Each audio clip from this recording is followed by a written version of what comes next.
Good morning and welcome back to another episode of Around the Indoor Football World. I am back with TJ, who is rejoining us this week, and Krish is here as well, or will be in just a moment. We've got a very special show for you guys today with a lot of great guests. Kicking it off at 8:30 a.m. Eastern will be offensive coordinator Peyton Riggs with the Arizona Rattlers. At 9 o'clock, we will have head coach Cedric Walker with the Kentucky Barrels, winner of the 2024 Arena Bowl. Arena Bowl 33 to be exact. And then also to close out the show, we will have Demery Croft, quarterback of the Omaha Beef. We might also have a special guest host popping in for the AF1 section at 9 a.m. But with all that said, make sure you guys are hitting the like button, sharing this with your friends, comment, let us know what you guys think, drop your questions for the guests. Stay engaged. We appreciate it. But on that note, we're going to hit the intro video, and then we'll get right into what's going to be, for sure, a great episode. Thank you for tuning in.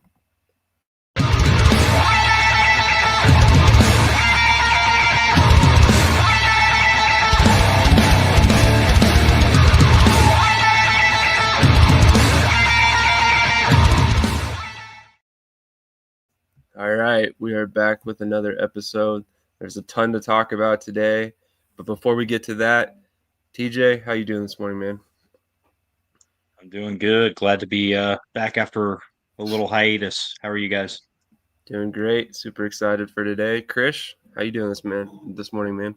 I'm doing good, really excited to be repping my merch. Big shout out to Brandon Acard over at the NAL for getting me right. I had to pick which team I wanted to pick. I already have some Omaha gear, so I have to pick a team that I'm really high on. And considering you support Pueblo and Tay, it was a really easy choice for me. So I picked the Colorado Spartans, man. I'm really high on them this year. I think they're about to run a train on Tay Brooks and Coach Solo. So it's going to be fun. I can't wait for Coach Shaw. He has a lot of big plans for this year. And I've been hard on him in the past, but I'm really high on this team going in 2026. All right. Have you ever heard the term living rent-free? Because he lives rent-free in your mind, bro. Yeah, something like that. It's just there constantly. We're going to pop a QR code up on the screen for you guys up in here in the left-hand corner. This is a really awesome new feature from StreamYard, by the way. Really appreciate that. If you scan that QR code, it'll take you right over to the NAL shop. And we will also drop one later on for the Omaha Beef. So as always, shout out to those two organizations that have been very, very supportive of this show and other shows on this network for many years. Honestly, we have a great partnership with the Beef, and you guys here, we talk very highly about them quite often because they do things the right way.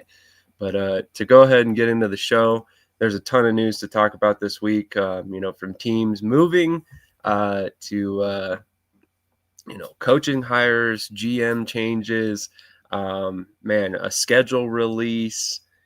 So much to talk about. So we're gonna start right off at the top. Krish, you very recently had an interview with Tony O'Neill the day the news broke that the Duluth Harbor Monsters at the time were rebranding and moving over to the AF1 from the Arena League for the 2026 season. So I'm going to let you kick this topic off. Tell us a little bit about what Coach O'Neill said to you, what the reasoning was, and what's your opinion on the move for them? Yeah, I think when Coach O'Neill joined this back 2 years ago, it's always been about elevation for him. I think he's someone he's never satisfied. Where he is, where his team is. Like, he always wants more. And I think that says a lot. And so when they had the opportunity to, move up to the AF1, I think they had to take it. I think they felt the need to. Obviously, there's some still things to be decided. A move takes months and months and months. So they move now. Obviously they have to get everything together, all the, documents, whatever, player signings, everything like that. But I think my biggest thing is, just as long as they can pay the players, sustain it, treat them well, like, I'm fine. I think it's a great move. That we want that for every team, right? We want every team to just hold up their end of the bargain. If they're going to pay guys a certain amount of money, as long as they receive the paycheck, no one can complain. So that's all it is. And they've done that in the past. they paid their players well, and the players have received the money.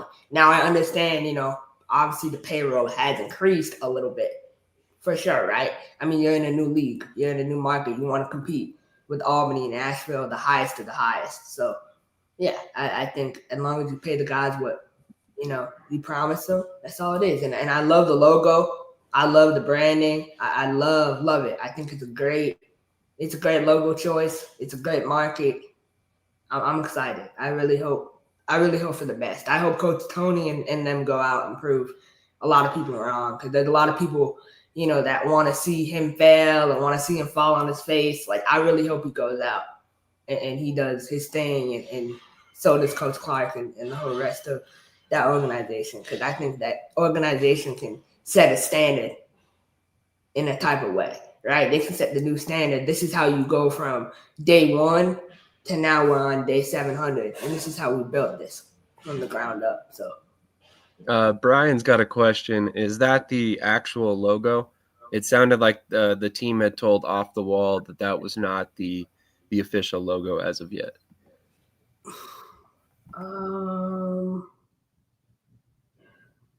I think it is. I mean, I saw the owner, Coach O'Neill.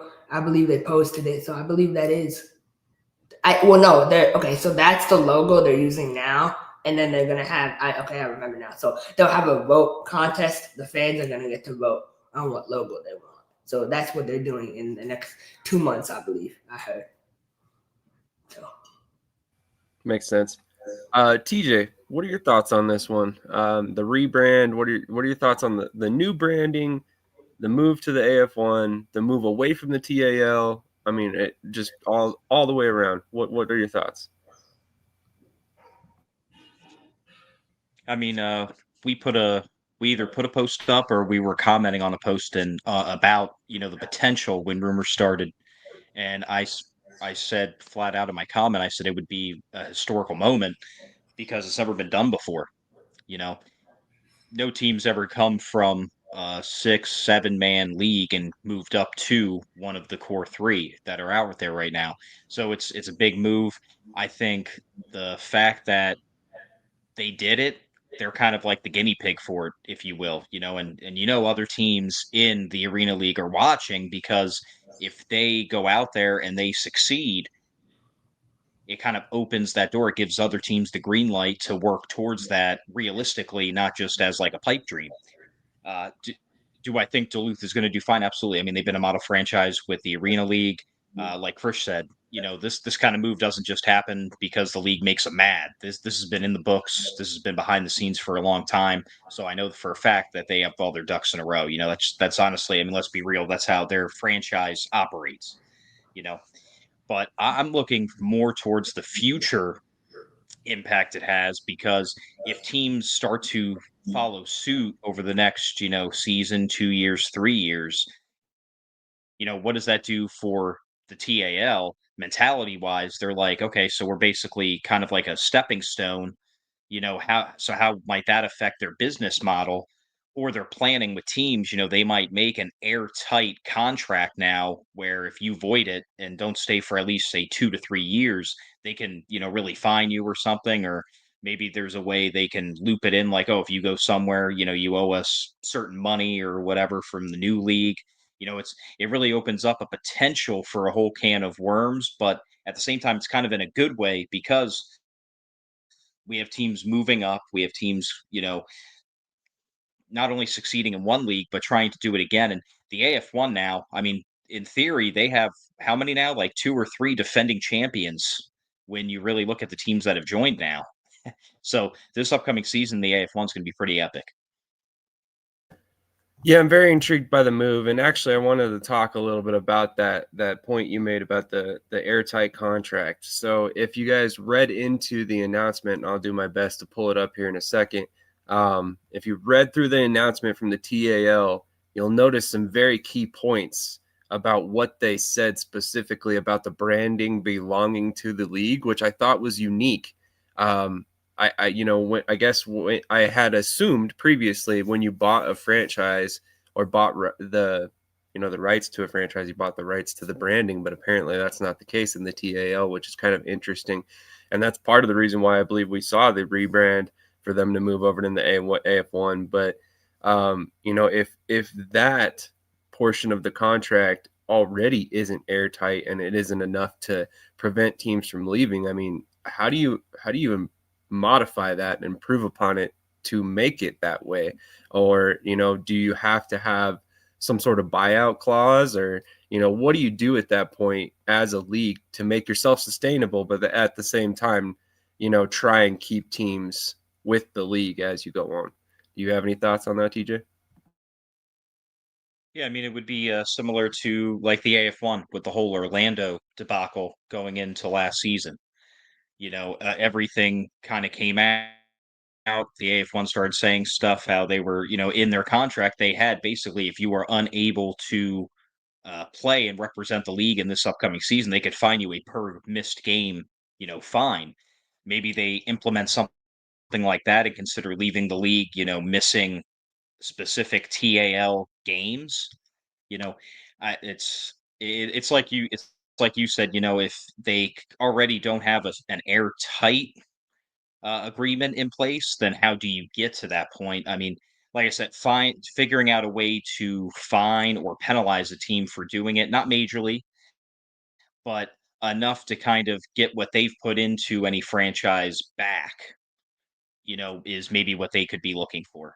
Uh, or maybe even raise initial league like dues and fees, because now they can also look and say, hey, look, we made this team out of thin air. We got them going, and now they're off to, one of the core three.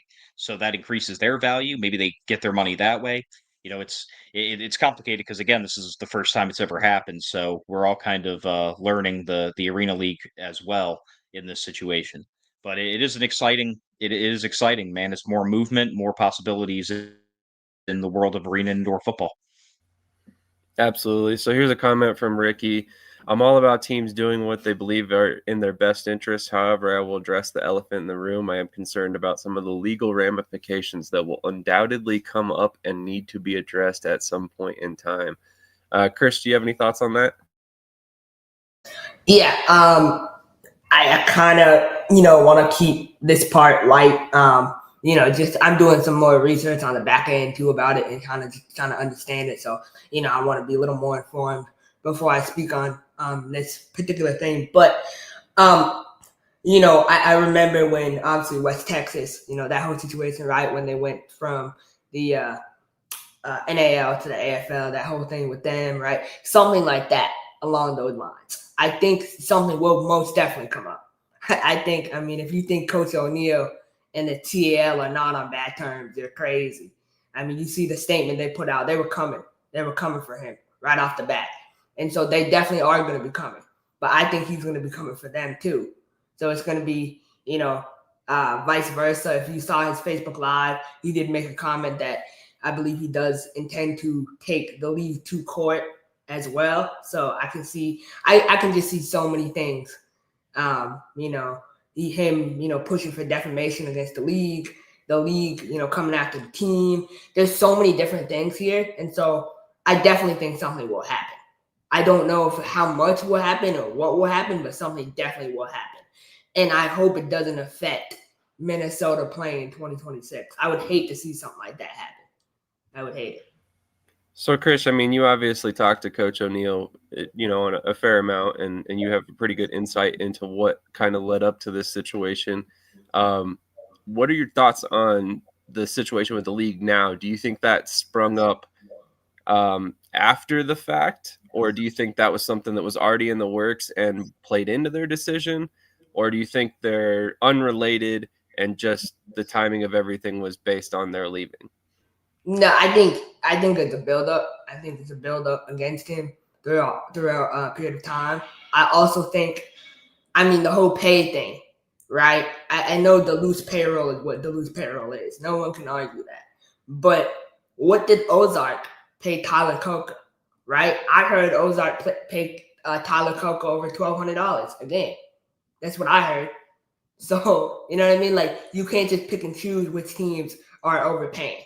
I know for a fact, and this is because he put it out, Aaron Dilworth in Hot Springs. he doesn't touch the field for $500 or over. At least he needs more. So they're probably paying him, a good amount of money there. So I think it's kind of them. It's a little bit of animosity towards Coach O'Neil and Minnesota because they won the championship. They dominated the semifinal game. They won the semifinal game by 42 points. They won the championship game by 39? They crushed that league during the back half of it. And so I think that is some animosity too. And, the owner, Jeff Holmes, I think him and Coach O'Neil have had issues ever since Coach O'Neil in the league. But like I said, I hope nothing negative comes of this for the team, right? Because I can see it going either way, to be honest.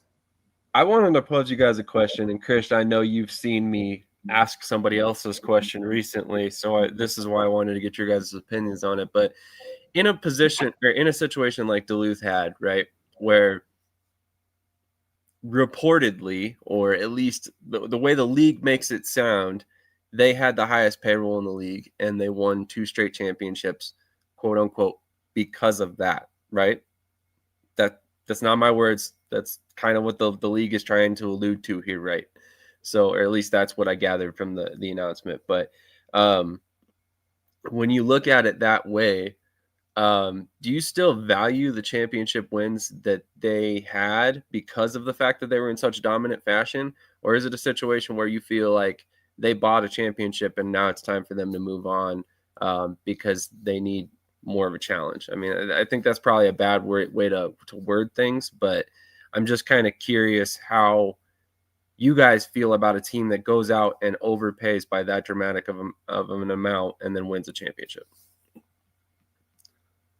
I'll start on this. So obviously, people like to come after my team and say we overpay. And, I've always said this, like, if our players are promised a certain amount and they get paid it, then no one can say anything except cry, right? Because we do our job, right? Jawad does his job. Jawad pays his players. This logo I'm wearing, this team, they pay their guys money, for sure. For sure. Last year, yeah, he definitely paid his guys money. And this year, that's about a double, right? But so sometimes paying guys money doesn't always equal wins, right? I would know this, right? I think sometimes when you pay guys a certain amount of money, it doesn't translate to winning. So to be able to put a bunch of guys who you're paying a certain amount of money in a room and manage their egos, right, and get them all on the same page. And I understand people and they say, oh, it's 7-man football, it's not 8-man, and I get that. But if you look at the coaches he did it against, right? He did it against Coach Mann, Coach Bones. He went against high-level coaches. So for me, if it's not, it doesn't, I think we mess it up, right? We mess up the fact that, X's and O's, right? And not every league is about X's and O's.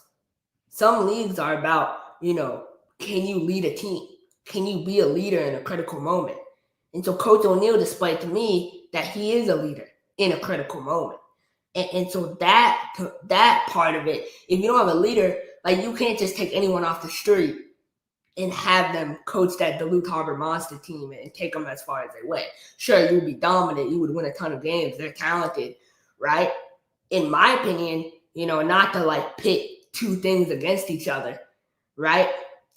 Coach O'Neil himself as a leader has a more like difficult of a job than Javonte Johnson, the quarterback, does. I mean, if you think about it, like if you really put that in perspective. So I think if you can pay, if you win, you win. Like that's what it is. I mean, that's fair. TJ, what are your thoughts on that situation or that facet of leagues? I mean, are we talking arena football? Or are we talking the Yankees and the MLB? I mean, teams have done it. It's the way some sports work, like in baseball. You can argue the NBA as well. I mean, I don't really chalk it up to solely that because you have how many super teams, quote unquote, in the past have flopped. Does it it's almost like putting together a super team to me is almost like counting cards in blackjack. Does it give you, in theory, the advantage over the house? Yes. But does it always equal into a win? No, because you still have to get consistency. You still have to get coached up. You still have to know the system. You still have to you still have to just embody yourself in your new team and buy in. If you don't respect the leadership, you don't know how to coach, it's going to become a little bit of a madhouse.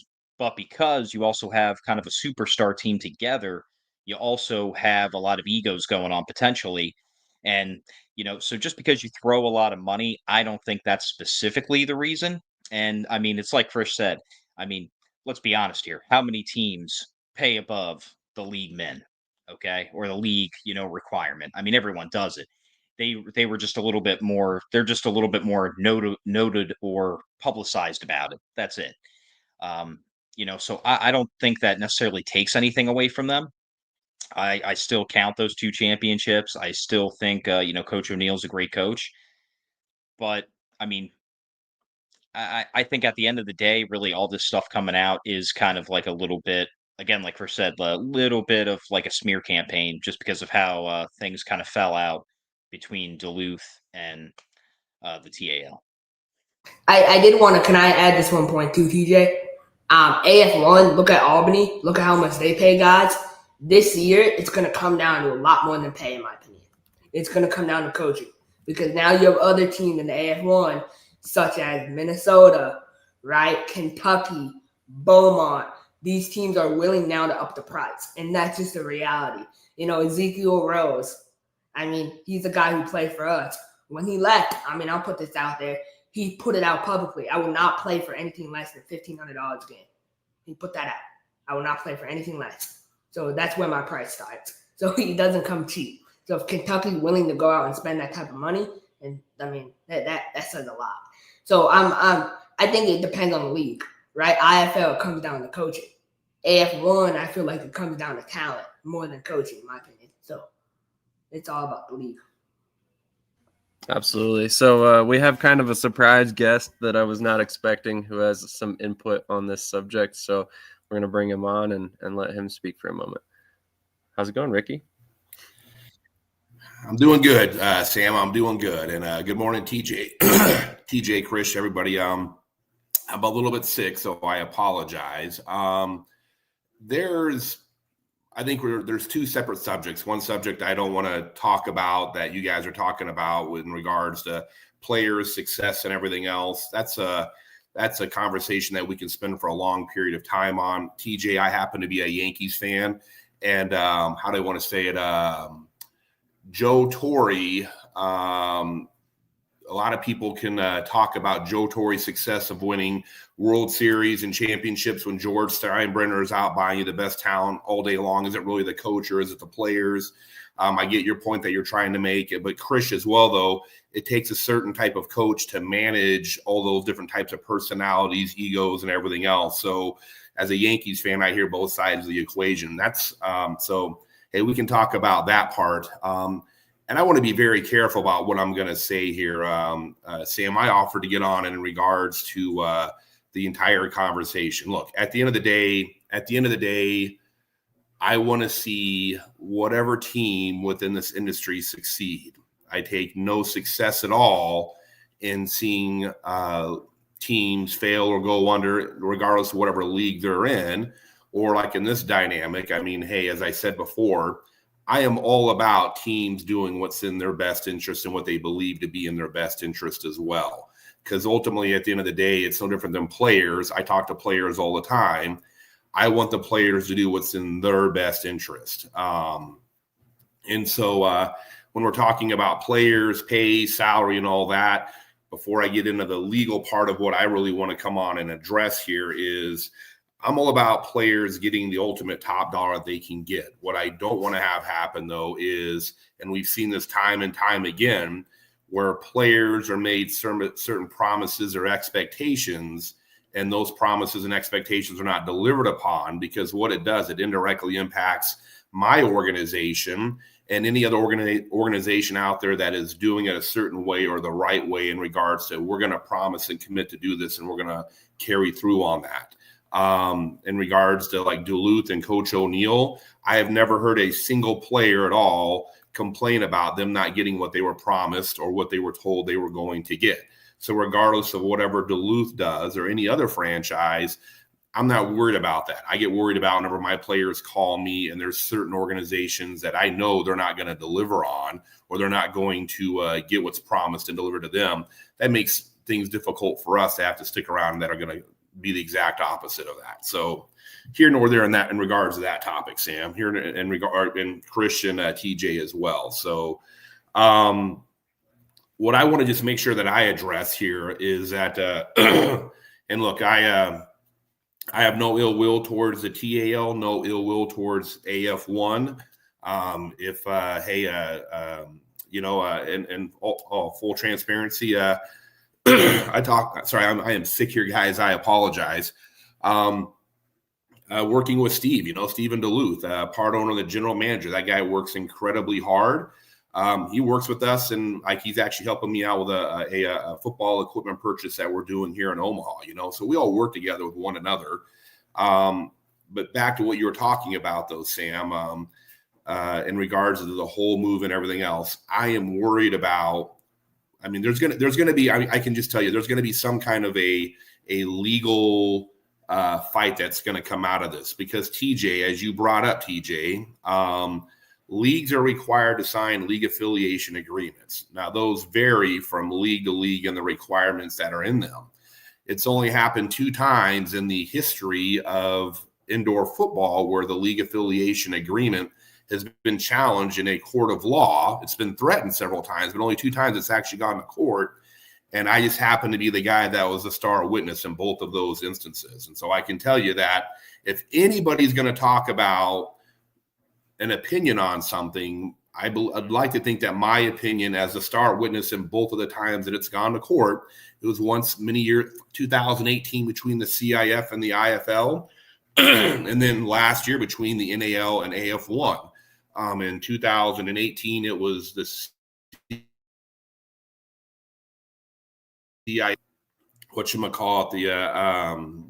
Wichita Falls, West Texas, and Bloomington. And then in 2014, it was the NAL versus Zach Bug and West Texas, and that whole situation of what happened. So I just hope that I hope that for the sake of the industry, whatever's going to happen between those 2 leagues, I hope it gets resolved very, very quickly, because there could be a major fallout that affects not only both leagues, but players as well. So I can tell you, and then I can say that I'm one of the people that has read the league affiliation agreement with the Arena League. And TJ, you kind of talked about it. There are some things in there in regards to fines and penalties and legal ramifications of that. And I'm just hoping that they resolve that. But I have a strong feeling that's going to become a legal fight. And if that becomes a legal fight, that's going to impact both teams. And I really went on a rampant and a tangent here. So I'm going to blame the Dayquil that I took this morning already, guys, because I'm sick. No, you're good. We appreciate it. And thank you for the insight. You definitely have a unique viewpoint on stuff like this. So you can definitely add some insight that we certainly can't. But really appreciate your time today and coming on and giving us that kind of peek behind the curtain that I definitely was not aware of. No, of course. I mean, like I said, I want nothing but the leagues to do what is best for them. And I know me even getting on here is going to subject me to the scrutiny that I get all the time. As I shared with you guys before on previous shows, people want my opinion when it lines up with what it is that they want. But whenever it goes against what they want, well, then I become the hated guy and the guy that they don't want to listen to or anything like that. But again, I'd like to say that the guy that was a star witness 2 times this went to court, and I'm literally on the witness stand in one instance for the better part of an hour and a half, almost 2 hours. I'd like to think I have a unique insight of what it's going to take and everything else. So Absolutely. I would like to agree on that point, and definitely appreciate you deciding to come on and telling us about that and kind of giving us that insight. Cause like I said, I don't know that anybody else kind of has that peek behind the curtain that you do. So definitely was unique insight to have on this situation. Cause this is, there's a lot of layers to this for sure. There is. And like I said, again, I hope that between all the parties involved, I want them to work it out amongst themselves, because look, we are all directly or indirectly tied to one another. I know that Coach O'Neill has conversations. What is Negron? F-Day, cool. We got work to do. Yeah, I'll be down in a little bit, Negron. I apologize. Look, I mean, I know that Coach O'Neill works with Coach Negron, like I said, I talked about Steve. Steve's helped me out on numerous occasions. We've talked about ideas all the time. And I got relationships with people on the AF1 side as well. Unfortunately, somebody made a business decision. I don't know what Charlie, likely to cause confusion. Yeah, well, Charles, I don't know you, but there's some stuff in that whole dynamic that, again, I mean, just because they change names and logos and everything else and stuff, I think there's going to be some legal issues that they're going to have to kind of work through. And I hope that they solve it I'm on here as an advocate for the sake of the industry is what I'm on here for, because this industry is extremely volatile. It's extremely difficult. And I know that,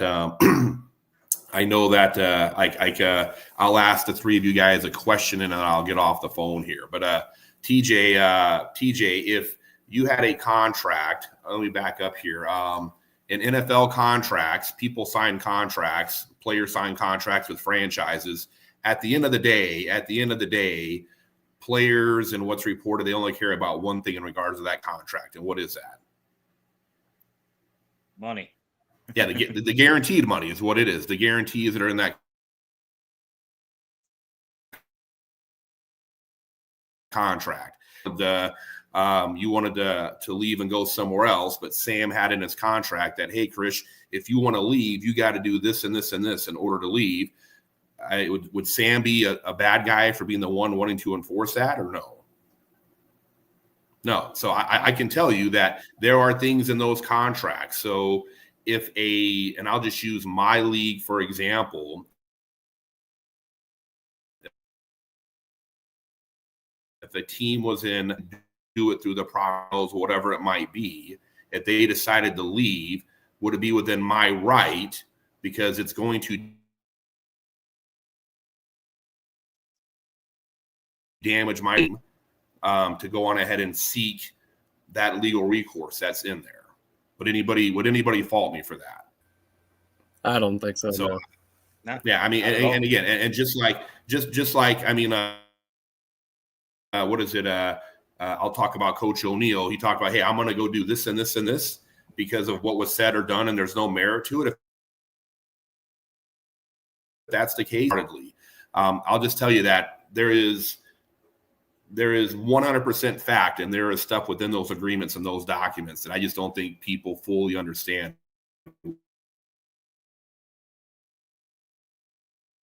what's in resolution, because it's undoubtedly going to get to be very, very public and very, very nasty very quickly if they don't. That's kind of my fear, but we'll see how things go. It's early in the situation. Hopefully there's an amicable solution on both parts here, because we don't want to see the TAL suffer. We don't want to see Minnesota suffer. We want them both to prosper. So hopefully there's something they can work out in this whole situation. But Ricky, thank you so much for your time this morning. Like I said, that was definitely some interesting insight. But we've got a guest that's been waiting for a little while, so we want to. Yep, I'll get out of here. Hey, excited to hear from Coach Riggs, man. Definitely. Awesome. Thank you so much once again. There you go. Thanks, DJ. Appreciate it, guys. Have a great day. All right. So we're going to hit a quick commercial break, and then we'll welcome on the offensive coordinator of the Arizona Rattlers, Mr. Peyton Riggs, who has been waiting very patiently behind the scenes as we finished up that topic. So I really appreciate that. So here is the quick commercial, and we'll be back with, once again, Peyton Riggs, offensive coordinator, Arizona Rattlers.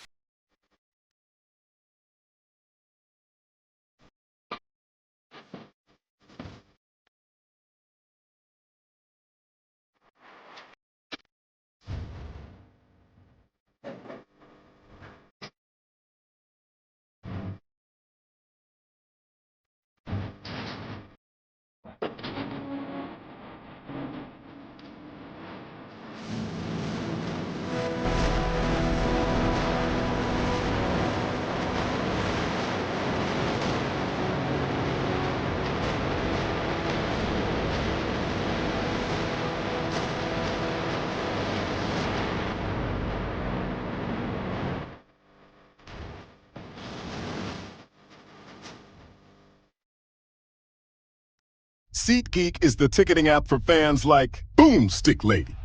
No free throw is safe from the roar of her sticks. SeatGeek helps her find a seat in the direct eye line of the shooter so she can sit where her boomsticks make the biggest boom. Everybody okay?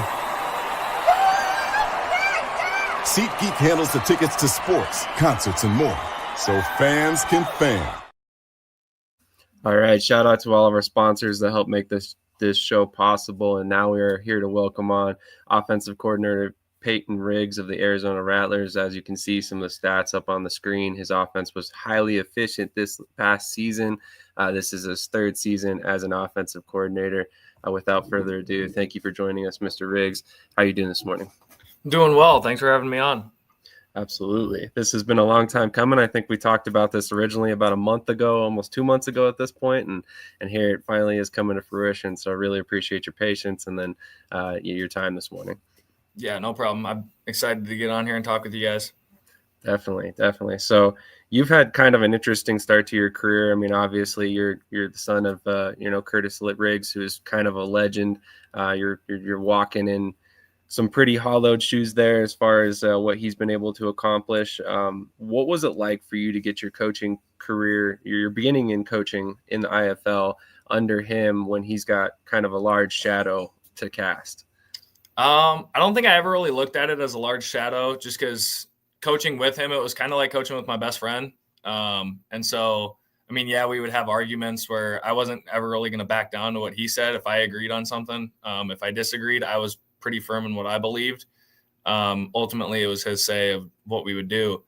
But I think just being able to, I took the approach of I'm just going to learn from him instead of this is my dad.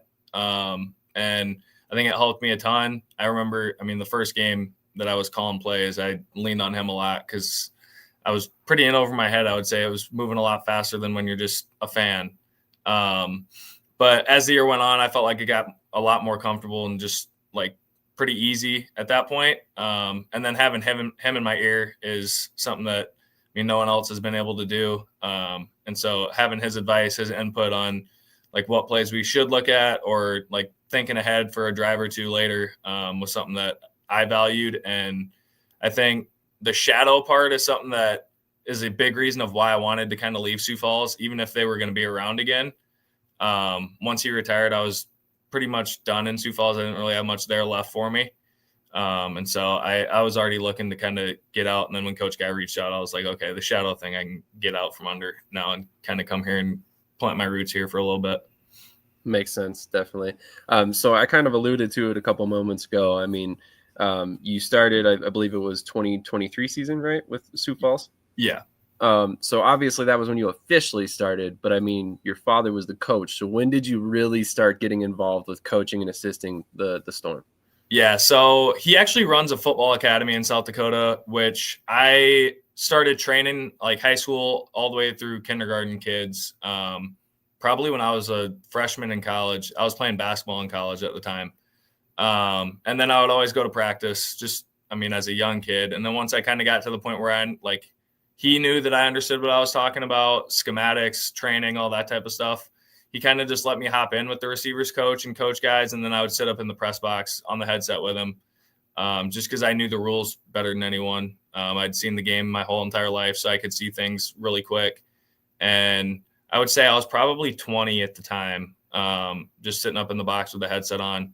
And I would just say things if I saw it. And then I would say the first time I had real input in a game was in 2019 when we were playing Arizona in the championship. And at the end of the game, they had the get forward progress rule to keep the clock running still at the time.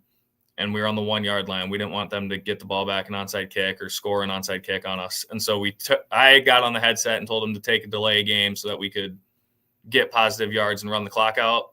And it ended up working. And that's kind of when he was like, oh, shoot, he might actually have value on the headset with us. So I think that was probably the first official, real thing I did with the Storm.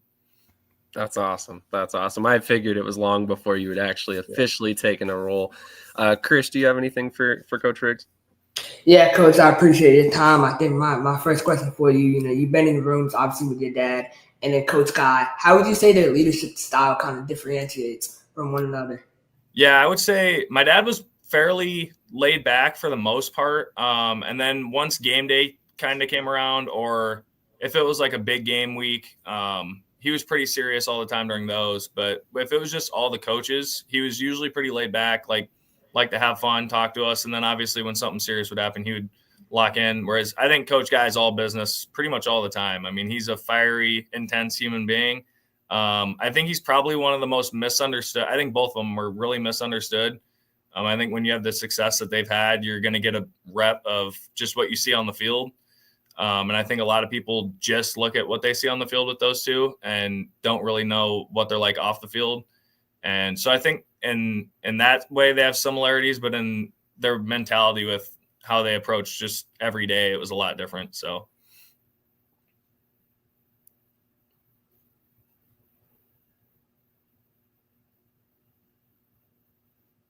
Yeah. Obviously, the Arizona Rattlers have been around forever. They're one of the longest tenured franchises, one of the better franchises, and you can argue in the entire sports history. What was it like first joining the Arizona Rattlers and knowing, you were joining this, not only this great, model like franchise, but also a team that was extremely successful on the field as well? Yeah, I think that was a huge reason and why I was really excited to take the position here. I wanted to go somewhere that kind of compared to Sioux Falls with the success we had there, and the standard of like you got to win a championship, otherwise it's not a good season. I didn't want to be in an organization that this championship wasn't the standard. And so when Coach Guy reached out, I was excited to join. I think when the Arizona Rattlers joined the IFL in 2017, it really like rejuvenated just us in Sioux Falls because of the success we had, and it gave us that extra challenge after they beat us in the title game. And I always looked at them as a rival, but on the business side and coaching side, like coaching here was always something that I was like, if I'm not in Sioux Falls, I want to be there. And so when Coach Guy reached out, I jumped at the opportunity right away, just because of the fact that it's the only other team in the league that I can really compare to championship and success wise to what I was just used to growing up.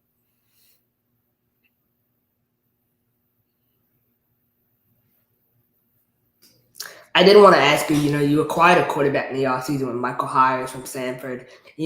What kind of stands out to you? I know you worked with the pocket passing style with Billy Hall and Sioux Falls early on. How would you compare the two, and kind of what stood out to you about Michael as a prospect? Yeah, so I think Mike, we wanted to get someone that we knew could throw the ball around. And I know like Dalton, who's been our quarterback here for a couple of years now, he was actually with us in Sioux Falls. And they have very contrasting styles. Mike's going to stand in there and sling it around, and he's very accurate, and he's very intelligent too. Just talking to him on the phone, you can kind of get an understanding that he knows what he's doing, and that he's really excited to jump at any opportunity to get on the field. I think the one thing that differs from Mike that you kind of need a lot in this league is on his film, you don't see him run very often, but there are flashes if you just go watch game film where he does take off that you're like, oh, he's a good fit in our league. It's just at Sanford, he didn't have to do it. And so I think that's one thing where in our league, being able to get a guy that he doesn't have to break a 50-yard run. He just needs 5-6 at a time. And then being able to get the ball out quick and throw on time is something that is really valuable that I think Mike's going to be really, really good at if he doesn't get picked up by a UFL team before the season. And then for you, in this offseason, coaching free agency wise, how easy of a decision was it for you to come back to Arizona? I would say it was fairly easy. I think when it comes to like coaching and moves and all that type of stuff, I look at the IFL as just the top league. No offense to any others, but it's just what I grew up in. And so I've always thought that even when the old AFL was around and we were in the IFL with Sioux Falls, I always just thought the IFL was the best. Even just kind of that naive mentality. And then just the resources that we have here. I mean, our arena that we play in, our offices are in, the weight room, the training room, like everything the guys need is right here. I actually live like less than a mile. It takes me like 5 minutes to walk to work every day. So I think just the setup that I have here, the guys that I coach with, and then just kind of how the season ended last year played a part too, for sure. I felt like there was a lot of things in that game that we could have done differently before the ending. And then obviously on top of that, the ending of the playoffs. And so I feel like there's just kind of some unfinished business there, and kind of knowing some of the opportunities that might arise down the road in the IFL is also why I didn't really feel like leaving the Arizona Rattlers was in my best interest. I'm glad you brought up opportunities that may arise. I wanted to obviously ask you about this. I've been on your hype train, you know, talking about you as potential future head coach, and maybe not necessarily this season, but did you get any interest? Were you given any interviews for a head coaching positions this offseason, if you don't mind us asking? Yeah, so I had talked to Tucson a little bit. I kind of had a feeling Kaiser was their main guy, and I think I had told you that, was just because he was down there. He's had head coaching experience. He's been a head coach that's won a championship with Mass. And I think in Tucson, it's really hard to just come in and be the guy right away. You kind of have to like have some roots in the community. They have a mixture of older people and younger people, but that middle-aged group is kind of far and few between. And so just kind of knowing Tucson, how it is, I'd been down there a couple times now. I kind of had a feeling he was who they were probably going to hire. And then I had a couple teams like the Pueblo team had reached out before they signed Clinton Solomon as their OC, who he had played for us. So I was happy to see him get that. But yeah, I really, even when teams reached out, I would always explore whatever they had to say, but I was always going to be a Rattler this year, to be honest. That's fair. That's fair. You definitely did tell me that it was IFL or bust for you pretty early on, which, hey, fair point, you know, and I don't think anybody would argue your point that the IFL is the top dog right now. You know, the other leagues might be trying, but as of right now, the IFL's got a good gap on them. But definitely wanted to ask you about that. And then another thing that you just brought up, the playoff loss last year. I mean, I'm sure you knew this question was coming at some point, but I'm going to ask it in kind of a different way. I mean, you hear that rant from Kevin Guy after the game and the post game. As a fellow coach on that staff, what was going through your head? Was it something that you're like, you know, this is vintage Kevin Guy, you know, not a surprise? Or is that something that you can get behind? You're like, hey, this is not right. We were done dirty. Like, how did you feel about that situation? I mean, that's Coach Guy, to be honest with you. He's always going to be himself. He's got a fiery mentality, whether it's watching his son play college football or in a press conference after a loss or a win. I mean, shoot, we would win a game, and there was times where he'd come in the next day like hair on fire. And so it didn't really surprise me, to be honest. He kind of had one of those after we beat them in 2019 in the title game. So I kind of had a feeling something like that may happen, especially with how he was on the field, just seeing how he was getting amped up. But I think he's very misunderstood because people are going to see that interview and think that's who he is nonstop, just like kind of arrogant, not taking responsibility in that interview. But he's very manipulative with the media and how he can get his message across to like the league, other coaches, and his own players. And I think like a lot of the guys were very excited to see it. They thought it was, I mean, some of the guys thought it was funny, but some of them were like very motivated by it. And that's how we got some of the guys signed back so quick, was they were also like, okay, Coach Guy's on this. Like, I want to be on that too. I'm very laid back when it comes to just like realism, I guess. And I knew there was a lot of things throughout the course of the game that we probably could have done differently to where we weren't even in that spot.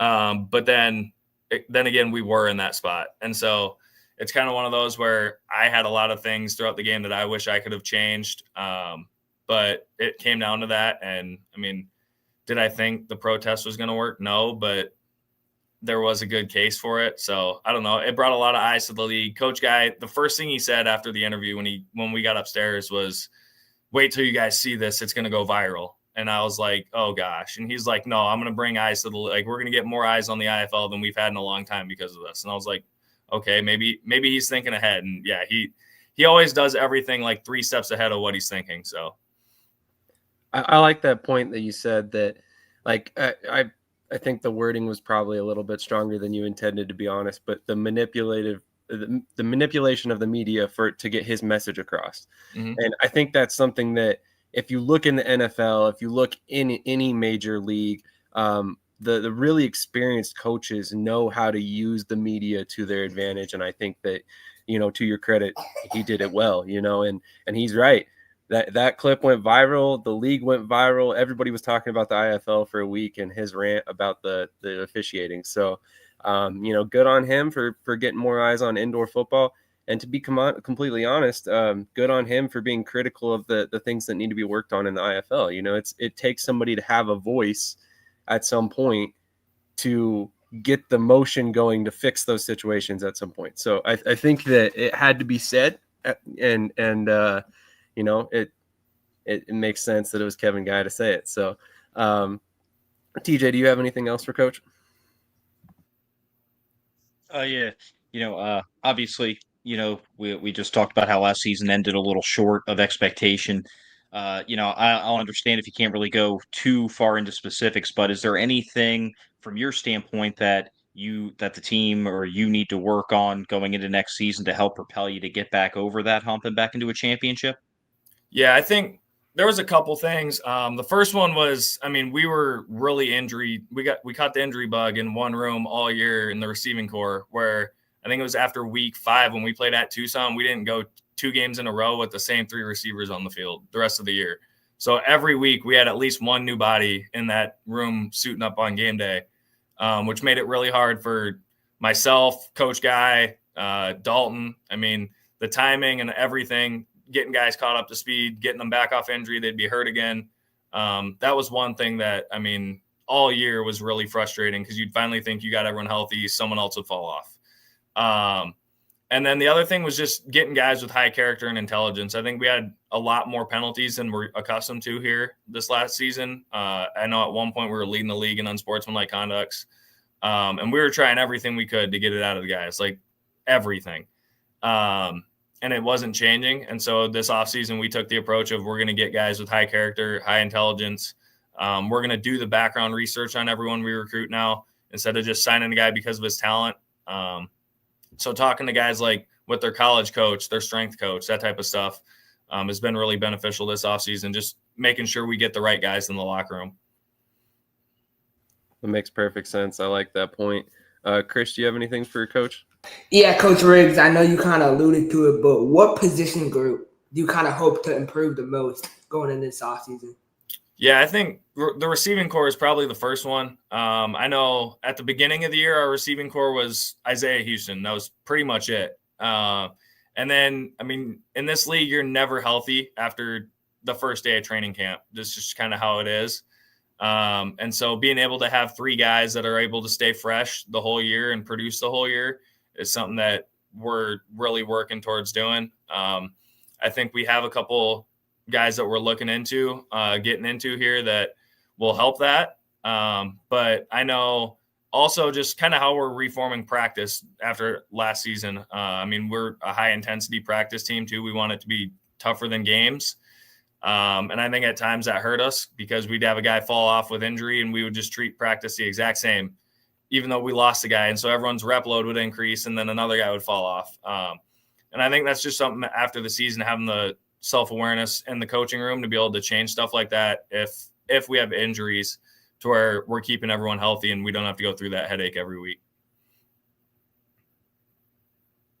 That makes sense. And I thought that was pretty funny how you put that Isaiah Houston was essentially the entire receiving core early in the year. It was kind of a tough year for injuries for you guys, but you may have already talked about it, and I apologize if I'm repeating one of the questions from the other guys. What's it like working with Dalton Snead? I have on several occasions said he's probably one of the best quarterbacks in the IFL, if not the best. And it seems like you guys had a pretty good relationship in 2025. Yeah, so I first got to work with him when he was in Sioux Falls. It would have been 2022, I want to say. And I was actually in Seattle. I was a recruiting analyst for the University of Washington during that season. But in college football, you get the month of July off. And so I flew home to help my dad during that month. And that's kind of when I met Dalton the first time. I remember my dad calling me and being like, "Hey, we got Dalton Snead. He's a quarterback from Montana. he's going to help us a lot. At the time, we were kind of recycling bin of quarterbacks in the room. And he came in, and from the first moment I stepped in the building, like, his leadership was the first thing I noticed. He commands the room. Everyone instantly respects him. And then his intelligence too. I mean, he studies the game. He's very intelligent with schematics, where he wants to go with the ball. And I think he's almost too smart at times, and it gets him in trouble because he'll try to think ahead, or he'll be drawn up on my whiteboard the day before the game, like, hey, we should do this, this, and this. And I'm like, Dalton, you should have told me this Monday when we had 3 practices still. So I think those are some of the things that I really enjoy. He's just a great guy, to be honest with you. He's a great guy to have in the locker room. He's going to steer everyone the right way. You don't have to worry about him steering guys off the wrong path, both in football and out of football. And I think it's just a joy having him. I think, honestly, one of the most fun times is when we call him in before the game. Usually it's either Friday or Thursday to help us. We're putting our call sheet together, and we always like to pick his brain on what plays he likes. And usually hearing the plays that he'll write down and say are ones that we already have on there. And so I just think knowing that we're on the same page all the time is something that I really enjoy having with him. Is there any potential that we see him eventually coaching underneath you, maybe eventually someday? I think Dalton would be a phenomenal coach. I know there's been times where he made a comment to me one time where he was like, hey, let's go just buy some land and build a high school in Texas and coach high school football. I was like, Dalton, it doesn't work like that. You can't just buy land and build a high school and all of a sudden be great high school coaches. But I think his love of football, he's got a great job right now working as a annuity salesman, and he does a great job at that. But I think his love for football, his passion for the game would probably steer him into coaching. I don't know if he would want to do indoor, just because I know a lot of guys, once they're done playing indoor, they're like, all right, I'm done with this game. But you see guys like Clinton Solomon. I mean, a lot of the coaches in the league are all former players. Yeah. So I could definitely see him thriving as a coach. But I don't know what his plans are when it comes to coaching, to be honest with you. I know he probably has interest just from comments he's made, but I don't know how quick he would be to jump in, just because I know him and his wife are living their life. They're still really young, so I'm sure he wants to travel. But I could see it at some point. Absolutely. TJ or Chris, do you guys have anything else for coach? Yeah, I think my final question for you, you look at that Sioux Falls receiving core you have with Carlos Thompson, Kenton Bell, Lorenzo Thompson, right? When you look at that receiving core, do you anticipate kind of acquiring any of those receivers to kind of boost their core this year? I think when I look back, kind of with that core that I had, and having Drayshawn Hudson in there, who was someone that I had before, Carlos I'd had before. I think we're kind of trying to just get younger, to be honest with you. I think some of the reason we were hurt last year is we had older guys. I know Jamal Miles, who's never sat out for injury, had an injury last year that he had to sit a game out for. Isaiah Houston finally made it through a year all the way till about the last week where he was healthy and then he got hurt. And I think part of it too is we kind of just want to find younger guys that are really hungry to get out of our league. And we've kind of learned that the more vets you have, like there's some guys in our league that are just lifers that just end up playing in our league their whole career. And they tend, not all of them, but some of them tend to just hold the locker room back because they don't have the same motivation to work hard and get out of the league as the other younger guys do. And the younger guys who come in are looking at the older guys as like role models. And so I think we're trying to kind of get just a bunch of naive guys that want to get out of the league. And we may have a couple guys that have played in the league, a couple guys that are vets, but I know this last season having 7 vets on the roster was something that we were getting headaches from, just because of the fact that they may get complacent at times in practice, in games, in meetings. And we kind of want guys that are just hungry to work hard and get out. Makes perfect sense. TJ, do you have anything else for coach? Yeah, I have one last one.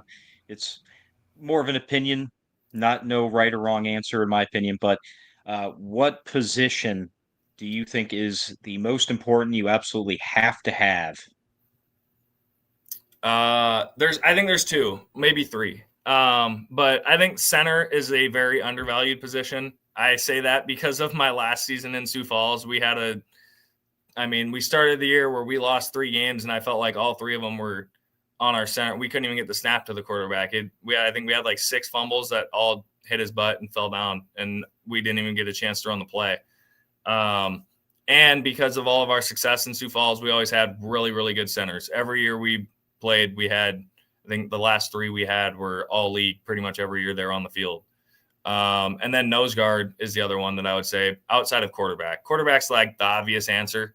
But I think having a good nose guard makes your entire defense way better. I think you can have average corners, but if your D-line, especially your nose guard, is able to create pressure in the quarterback's face the whole time, your average DBs all of a sudden become like all league guys. I kind of look at Rivers from Green Bay that way, where he flies around. He's an extreme athlete. He struggles to cover man-to-man, and the way Green Bay was able to use him, but Sean Mustin was in the quarterback's face every play instantly. And so then quarterbacks are just throwing things up to Rivers. He gets Defensive Player of the Year. And I was like, well, I thought the nose guard should have got it, to be honest. But everyone just looks at stats when it comes to that type of thing. But coaching-wise, if they have a good nose guard, that creates the biggest headache ever. Compared to DBs, you can always just go away from. Agreed. I was kind of cheering there because center is always my answer. I mean, if the quarterback can't get get the snap to him cleanly, then how is he supposed to find success? So thank you so much for your time today, Coach. I really appreciate it. And we would love to have you back on in the future, maybe closer to the season. We can talk the roster a little bit more and stuff like that. But I wish you nothing but success in the future. And we really appreciate your time this morning. Yeah, appreciate it. Love being on here, talking to you guys. I usually watch every week. And when you're talking about IFL stuff, the other leagues I don't really pay much close attention to unless it's for player purposes. But yeah, I love what you guys do. Appreciate you guys covering the indoor game just because I have such a passion for it. So anyone else that does, I'm like, okay, I'll watch. So love what you guys do. Appreciate you guys having me on. Absolutely. Appreciate the support. Best of luck, like I said, in the future, and we definitely will keep in touch. Yep. Absolutely. On that note, we're going to hit a quick commercial. We'll be back with head coach Cedric Walker.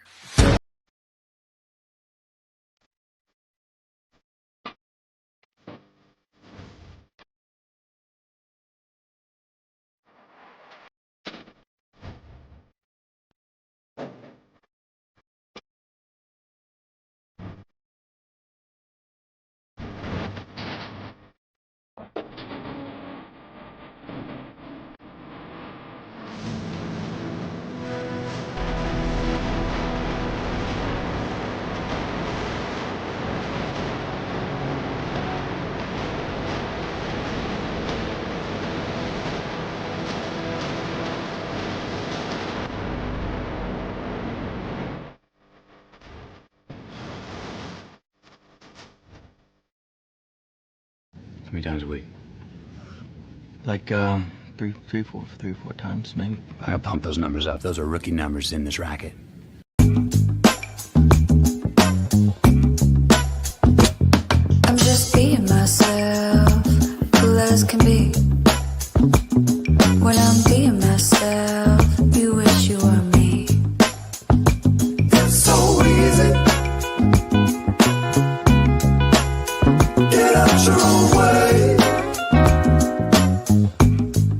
It's just so easy.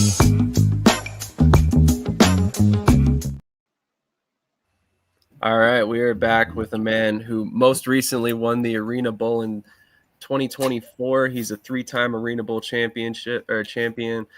Played 11 years in the AFL as a defensive back, and I believe this is his 21st year coaching, if I have that math correct. Coach Walker, how you doing this morning? Can you hear us okay? Coach? I'm good. How are you doing? Can you see me? Great. Yeah, we can see you okay. Can everybody see me? Yes, sir. How's everybody? Doing great. Thank you for joining us this morning. We really appreciate it. And then we're also joined by Anthony Carter. Thank you so much for joining us as well, Anthony. Really excited. Am I in a bad spot? Let me know. There's a lag here right now. I was gonna say it seems like you're cutting out a little bit. All right, hold on for a second. Okay. Yeah, hold on for a second. Okay. We'll be right back with Coach Walker. But in the meantime, Anthony, how you doing this morning, sir? I'm doing great, Sam. Thank you for having me on. TJ, Krish, good to see you guys, and love what y'all are doing. And big fan. Absolutely. Well, we really appreciate your coverage as well. You've been definitely one of the better sources on the AF1 and the AFL over the past couple of years, and it's been awesome to have some more guys, kind of covering the sport and trying to do the best thing for it. So I appreciate your coverage, and thanks for joining us this morning. Yes, sir. Yes, sir. And it's a lot going on with all the leagues, so it's been definitely entertaining for sure. Absolutely. Let's see. It looks It's like better? if we have a little bit cleaner connection. That looks a lot better. Okay, thank you. I was in my office and it was tough, so I'm sorry about that. How y'all doing? Doing great. Thank you so much for joining us this morning, Coach. Really appreciate it. Are you already out in Kentucky? Oh, yes, sir. I moved to Kentucky August the 11th. So I've been out here ever since. Corey did a great job of putting everything together. We found the house and everything. So, yeah, I'm out here. I'm a Kentuckian, if that's what you want to call it. So. That's awesome. That's awesome. Well, first of all, I just want to start this off by saying congratulations with your new gig. Obviously we had Corey Cunningham on here. I think it was a couple weeks ago now. Yes. Seems like a great guy that just really, really loves football. And that's kind of what we need in ownership groups, in my personal opinion. But, absolutely. You've had a lot of success over the past couple seasons, obviously, with winning the Arena Bowl in 2024. Last season didn't necessarily go entirely the way you may have wanted, but still were there in the mix for the playoffs there at the end of the year, and now you move on to a new spot. What, if you don't mind me asking, led to your decision to join Kentucky, knowing that they were a first-time team, leaving Billings behind? Actually, it was just a passion of what Corey had. Speaking with him, what his vision was. I know. My time in Billings was great. I know at that point in time we were kind of in flux in regards to what we were doing.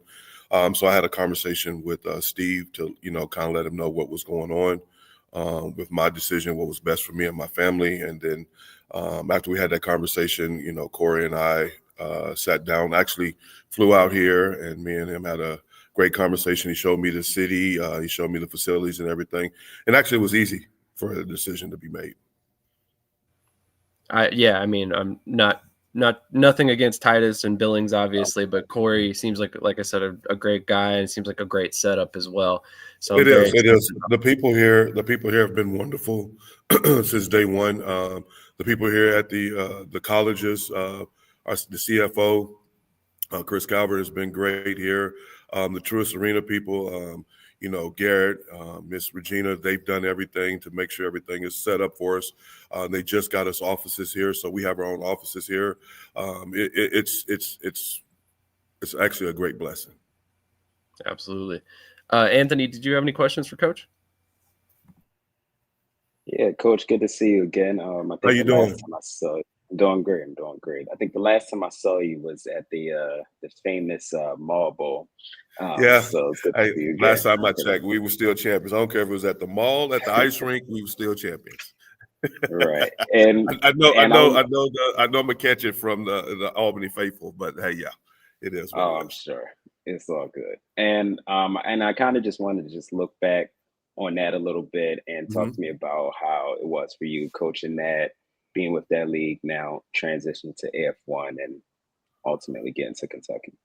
Well, the one thing about it, I've been doing this a long time, and you think about it, Sam made me feel old when he pulled up how long I've been coaching. But to see the vision of where it's going right now compared to where it was when we played in the mall, it's been 100% great. You've got Mike Werther. I hope I'm saying his name, but I call him Shug. Up in Albany, he's doing a great job as well. Andy is doing a great job as well as Jerry Curson. Their vision, and Steve, they're doing their vision of bringing people, the right type of people in to make sure there's stability. I know last year we had a couple of hiccups but we learn from it. And I think that's the reason why you see the people like, Corey coming into this league, people who has stability, has vision. And the one thing is passion. And I've always said this, if the owner's vision and the coach's vision at the same thing, you're going to have a great product. Hence, and I keep going back to it, they've been around. If you look at how Albany's been, the standard for the league, their coach and their ownership is up tier. So we're trying to bring in people that fits that mold, that wants to be a part of it, and it makes this league stronger. Definitely agree on that. TJ, I know you have to get out of here soon. Do you have any questions for Coach? Yes. Hi, Coach. How are you? I'm good. How you doing? Good. I was very happy and celebrated the Billings win a few years ago. That was awesome. Yeah, I got to get that feeling back. Right now, every time I talk to Coach Ware and all them, I call them champs because they're the champs right now. So, I've got a ways to go. So, that's in the past now, but I do appreciate it. But, being that, like this past season was kind of tough, not making it, but be able to see the game, grow. I think that was a great Arena Crown game for it. I think it was great for our league. And it's also great for where we're trying to get to. Absolutely. I mean, like you said, you can definitely see strides with the league itself. It's definitely on the up, big time. But kind of speaking to the trials and tribulations, the differences of the last couple seasons, with your extensive career, what keeps you just grinding and what keeps you motivated to just continue to win more, already a multi-champion and everything else? Honestly, it's the people that I coached under. Darren Abett, who I feel is the greatest arena coach there is. When I coached under him, taught me a lot in regards to not being satisfied. Because once you get that taste of winning the championship, it's a great feeling because only one person can do it. And also be able to touch these young men's life because I was blessed to play professional football. Everything that I can tell them that, I did. And I think a lot of these guys can appreciate it because I'm just not, just telling them. I've lived it. And also my job is to make sure that these guys can achieve their goal. If it's to the point where they're playing in the CFL, USFL, NFL, it's different avenues to get there. And if it's to the point where this is their end game, to understand that this is a business, that they are a corporation, and understand that when they come in here and just quit playing football, do the right things because you're a conversation away from a lifetime job or a connection that can take care of you and your family.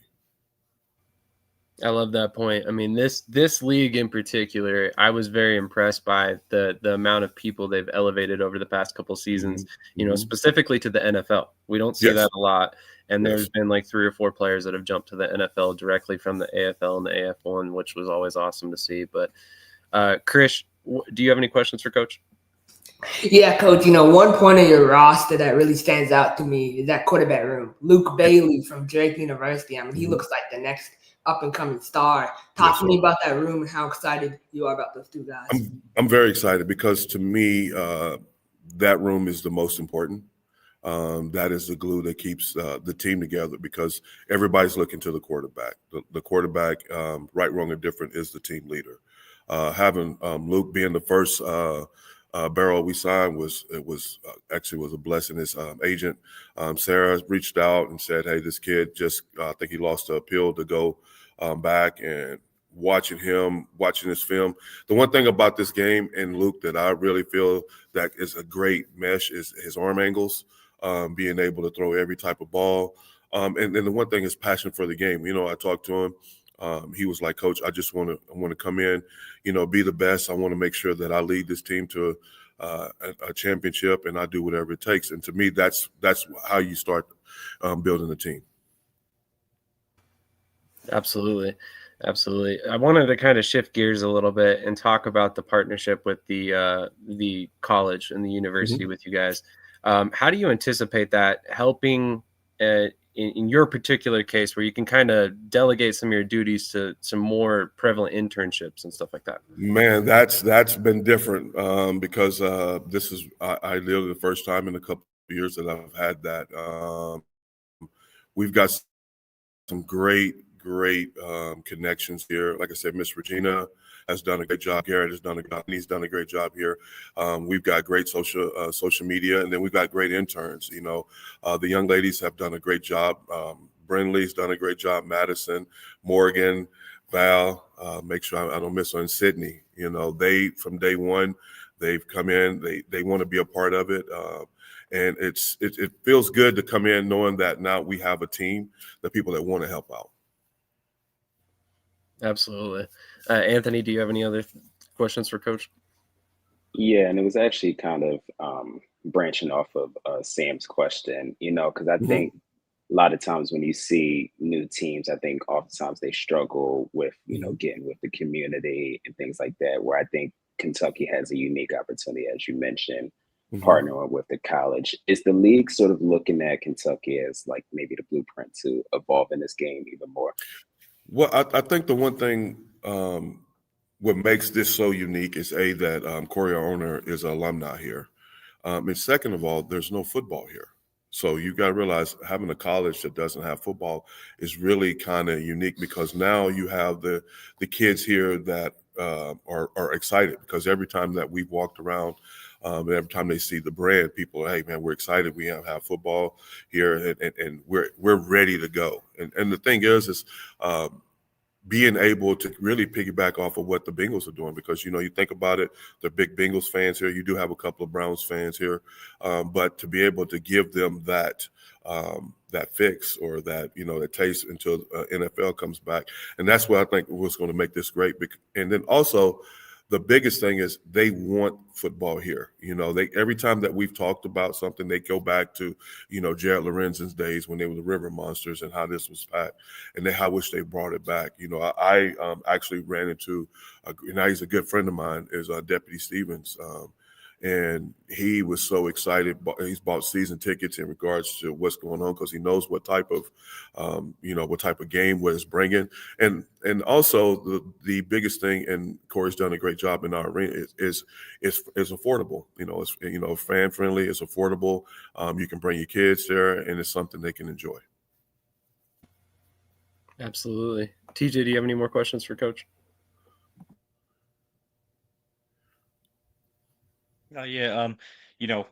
Obviously being around a number of teams, how different has it been with Kentucky? Obviously a startup franchise, and just seeing, again, with the connection with the college and everything, and the ability to have the facilities and everything else, how does this stack up to franchises you've been with in the past? Let me see. Second best.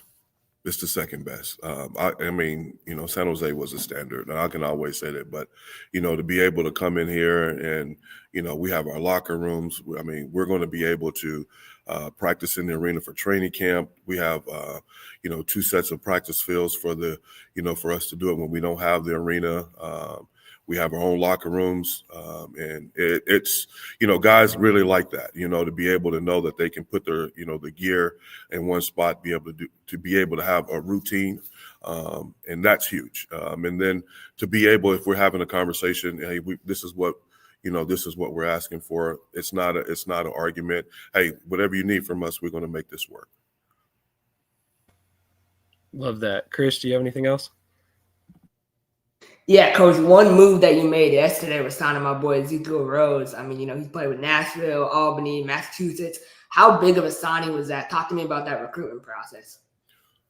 Do you want me to talk about it, or do you want him to talk about it? What's good, man? What's up, big dog? How we doing, man? There you go. Hey, now you got the man. There he is. That's awesome. So now you got a 2-for-1. There you go. No, I mean, Zeke, man, talk to me. Like, how did you end up with Kentucky, and what stood out to you about the organization? The first thing, man, I prayed about it, man. I talked to God about it a lot, man. He just kept telling me it's something right under your nose that you've been wanting to do. You just got to figure it out. And I've been talking to Coach Walk for, 2 years now? About 2 years, yeah. About 2 years. When I was in Nashville. It's funny because our relationship actually got closer on the field because one of my players palmed me up, and I lost it about palming me up, and then that's when we became actually really close. Yeah, and after that, honestly, man, I was thinking about it, and I got a call from Albany last year, and situations were different. You know what I'm saying? Circumstances were different, so I ended up going to Albany. Had a great time, had a great season, and then me and him actually got a chance to connect, and he's here good. I I mean, am. he's a good man. You know, that one thing is, and this kind of goes back to y'all's questions earlier, is that, you know, this is bigger than coach player. You really get relationships with these young men. They call and ask for advice on some things, and I call and ask him for advice because, you know, he do financial stuff. So it's bigger than just a player coach, and this is why I say it becomes more of a family aspect of it. And it also helps too when it's recruiting a young man like this, because now we have a relationship outside of football, and there's a trust to that. Yep. You didn't know you was going to get 2 for 1, huh, Sam? I got you. Did not. Yeah, That was awesome. Thank you for joining us, Zeke. Really appreciate your time this morning as well. And congratulations on the championship win this past season. I'm sure that's still fairly fresh for you. You could ask him that when I wasn't around. You know what I'm sorry saying? about that. I'm messing with you. Matthew Klein says, we're going to miss you in Albany. Best of luck, but you look better in orange, he says. That's awesome. That's awesome. It's okay. I understand. So, Zeke, you talked about it a little bit, but I mean, what really like kind of stuck out about Coach Walker in particular that drew you to playing with him in 2026? So one thing for me, I'm in the middle of age groups. I'm big homie to some little guys, but I'm still young man to some older guys. And Coach Walker was along, like him and Coach Ware basically do the same thing with me. They shoot me straight. They ain't never lied to me. And when they, you know what I'm saying, if something don't go the way that they said, they bring it up and they address it. They don't like let it sit and they don't like let it fester. So at that point, me and Coach Walker was having our conversations, and every time we would talk, he'd be like, I'm gonna give it to you straight. And to me, that holds a lot of weight, because as a man, all you got is your word. That's you know true. what I'm saying? So everything he said to me was straightforward. It was to the point, and we already had that relationship. So I wasn't finna sit here and deny myself that opportunity. I already went with Coach Ware. That's one great coach. Why not come with, you know what I'm saying? Why not come with Coach Walk? It's another great coach. Absolutely. And then it's close to Played for a home lot too. of So them. yeah, I know, right? Definitely. Let me ask you this, and Coach Walker, please don't take this the wrong way, but how do you deal with hard coaching? Coach Walker's got a little bit of a reputation of being hard on his players. Oh man. I'm gonna be completely honest with you. I adjust to a lot of different types of coaching. You know what I'm saying? Because I'm able to hear the message and not the messenger. You know what I'm saying? So I'm able to take the emotions out of it, because I know when I get involved in it, I'm yelling, screaming, doing that. But I want you to hear what I'm saying. So I'm gonna treat you the same way. When you're talking to me and you yelling, you feeling some type of way, cool. I understand, it's part of the game. But if the words you're saying don't make sense to me, then that's where we're going. But like if it's making sense, I'm on that. It's funny you say that, because we just had this conversation in the truck yesterday, because we were just talking about different type of coaching styles. We talked about some coaches that are yellers that don't understand what yelling do, but there is a method to the madness. I am very, very intense, and the reason why I'm intense is because I want these young men to be successful. I'm not and I keep going back to Coach Arbet. Coach Arbet always says best, my job is not to use you, and I don't want to ever get to the point where I'm using the player. My job is to guide you and help you get to that point. And once you understand that, it's easier. So that to me is like, if I'm getting at you, that means my expectation for you is off the roof. Once I quit talking to you, now you got a problem. I was just about to say something about now you got a problem. Yeah, because I've always been the guy that if the coach is talking to me, that means he cares. Yes. If I'm somewhere and the coach is like, yeah, I don't feel wanted. You know what I'm saying? It's one of those, you know what I'm saying? I talk to you when I need to, not when I want to. And then that gets back to me using you now. And I don't want to be that coach, because there are a lot of coaches that do that to these players, and then, to make sure that their pockets are good. And honestly, kind of, I was listening to the coach prior, that coach of Arizona. You get these players who get comfortable. And we don't want players that are comfortable. And you want guys, even though this might be where they're at, they're still trying to get better, and you want those type of guys that are leaders. That's going to be the first ones out, and the last ones to leave. Absolutely. Anthony, do you have anything else for them? Okay. TJ? Nothing. I have nothing, but just good to see you again, Coach Walker, and we'll certainly be in touch and excited for the upcoming season. Thank you. Thank you very much. Thank you very much. We appreciate y'all. Y'all make this easy for us. Y'all make the platform easy for us, and like I said, to piggyback off the Coach Pryor, yeah, we pay attention when it's our league, and just like he does, and we appreciate you, making our league better. We appreciate you guys giving us your time and helping us do that. I mean, it's definitely very much a symbiotic relationship here. All these leagues make it possible for us to have men like you guys on, and because of that, we've been able to find the success that we have found. So we appreciate all of you guys. Excuse me for all the time and everything you guys have done for us. But TJ, do you have anything else for Coach or Zeke? Nope. Just good luck on this season. I'll definitely be watching because you are one of my favorite coaches. So, still. That's crazy. Come on, He said favorite R. coach. He said R. No, R. Okay, R. okay. Hey, attention to detail. No, Chris, thank y'all do you have very much. anything We else for appreciate Coach? it. Yeah, no, I got a question for Zeke. Zeke, I know you've been chasing kind of the UFL, CFL grind for a while, ever since you were with us. What's kind of the biggest piece of feedback you've received from the next level about your play style? Honestly, I haven't really been paying too much attention to it, man, because I've got a different focus now. Like, yes, I want to go out there. That's what I want to do. But, like, as of late, the last, year and a half, I've been focusing on more of my walk with God, where he wants me to go. So, yes, I would love to go UFL, make more money, get more publicity, get another chance to go outside to the league, to the NFL, all that good stuff. But, if that's not where he wants me to go, I'm just going there for nothing. You know what I'm saying? I'm not going to get the full potential of what I need. So, I've been focusing on my walk with God right about now. And see, then let me come in. This is where I come in. Our job as coaches is to make sure that he is in the best shape possible. Because one thing is like with anything, mom and dad has got great genes. We've got to get it to the next level where everything is easy for him. And that's where we come in. This year, he's blessed us to be here. So my job is to make sure that he's in the best shape that he can, because when he do get the call, he's going to be good. Absolutely. It makes perfect sense. On that note, Coach, thank you so much for your time. Zeke, we also appreciate your time as well.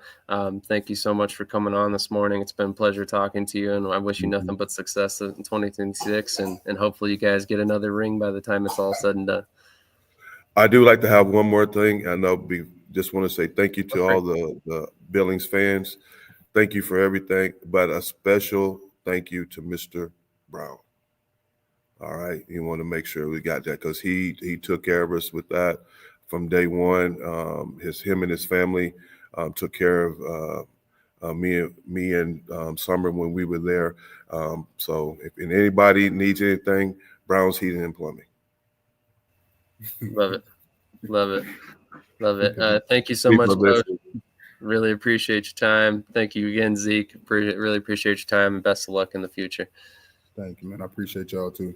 Absolutely. We're gonna hit one more. Thank you, hey Sam, and you keep doing what you're doing too, man. Thank you. I appreciate that, Coach. Thank you. You've definitely always been a supporter, and we really appreciate all the stuff you've done for us over the years. Mm-hmm.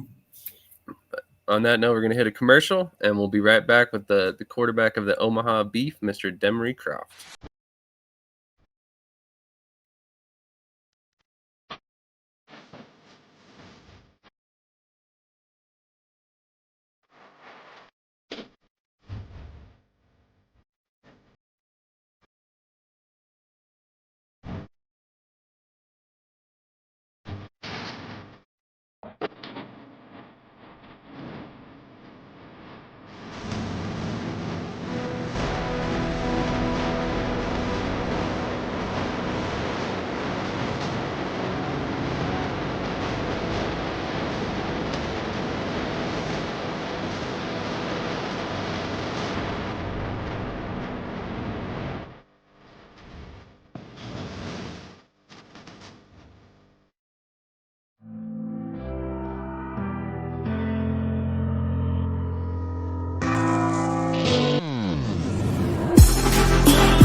All right, we are back with the quarterback of the Omaha Beef for 2026, Mr. Demery Croft.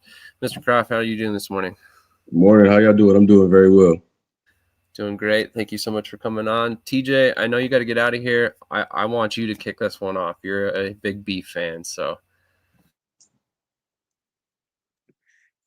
Hey, I just want to say welcome to the slaughterhouse. Thank you. Thank you. I appreciate it.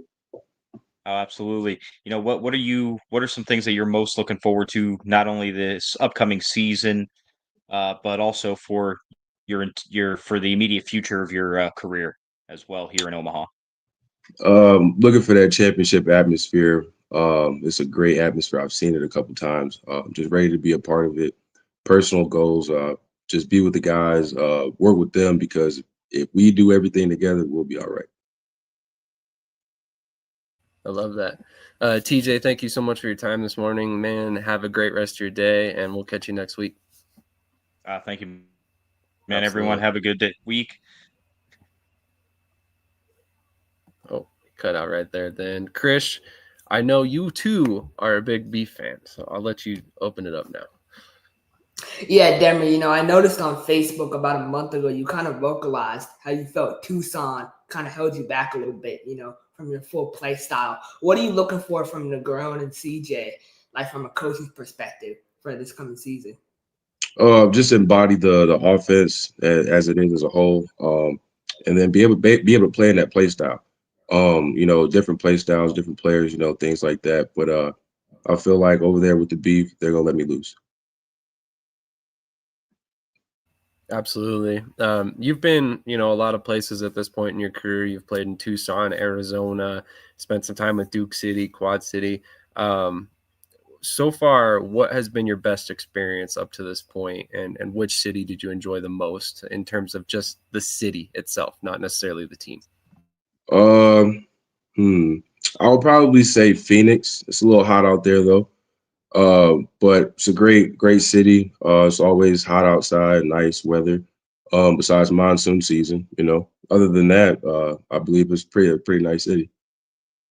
Definitely. Along the way, who's been the most influential coach to get you to where you're at today? In the indoor game, I would say Kevin Guy. He does excellence with everything he does. Very detail orientated. And then in my college life, I would say Travaris Jackson. He was my quarterback coach in college, and he was a great coach for me. Taught me a lot of things. Same Travaris Jackson that was in Edmonton a couple of years ago? No, Travaris Jackson. He played for the Seahawks and the Vikings. Okay, my fault. I was mixing up. Jarius Jackson is who I was thinking of. I apologize. Krish, go ahead, buddy. Yeah, Demery, for you played in one game this season. Obviously, 16 for 36, 1 touchdown. When you look at, your ability as a pocket passer, kind of what are the biggest things you look to improve fundamentally this offseason? This offseason been just a lot of working on those 15 to 20-yard throws because those are going to be real needed this year. Interesting. Sounds like we're going to see a lot of big plays from the Beef offense this year. Absolutely. Do you prefer to throw the deep ball, or is that something that's just kind of a part of the game plan this year? I love throwing the deep ball. I feel like it's always a part of the game plan when you're in arena, So I'm just ready to sling that rock. Absolutely. Now, refresh my memory. I believe this is like kind of the first time that you've really gone into a season as really kind of the unquestioned number one, with the team kind of behind you, building around you. What does it feel like to be placed in this situation where you kind of know this is your team to lose? Puts me in a place of warm, a little bit of warm feeling. Just puts a smile on my face, that they trust me with their organization. So I'm all in for it. I'm glad to hear it. Krish, you got anything else? Yeah, obviously, Demery, you went through some stuff, right? How kind of talk about how football provided an outlet for you to kind of escape, and how much do you love this game? Oh, absolutely. The game has been good to me always since I was 5 years old. And it's been great, man. Being able to still play football throughout all the things like that has been a true blessing for me. So I'm just holding on to that blessing and keep going. Sorry about that. So going back to the joining the Beef, what stuck out to you in particular when you joined the Beef? What really kind of led to your decision to come to Omaha? Coach Brandon, he's a very strong guy. He speaks with integrity, and his philosophy, the standard is the standard, and that's what we're going to uphold. I really believe in that philosophy a lot because to win a championship, you got to keep the standard the standard. You got to push guys to be better every day. You got to work your best every day. There's no day where you can sit back and take a day off or a play off. So I love that about Coach and his message throughout off season, even during the end of last season. He's pretty head hard on what we're doing. Very nice, very nice. Krish, anything else, buddy?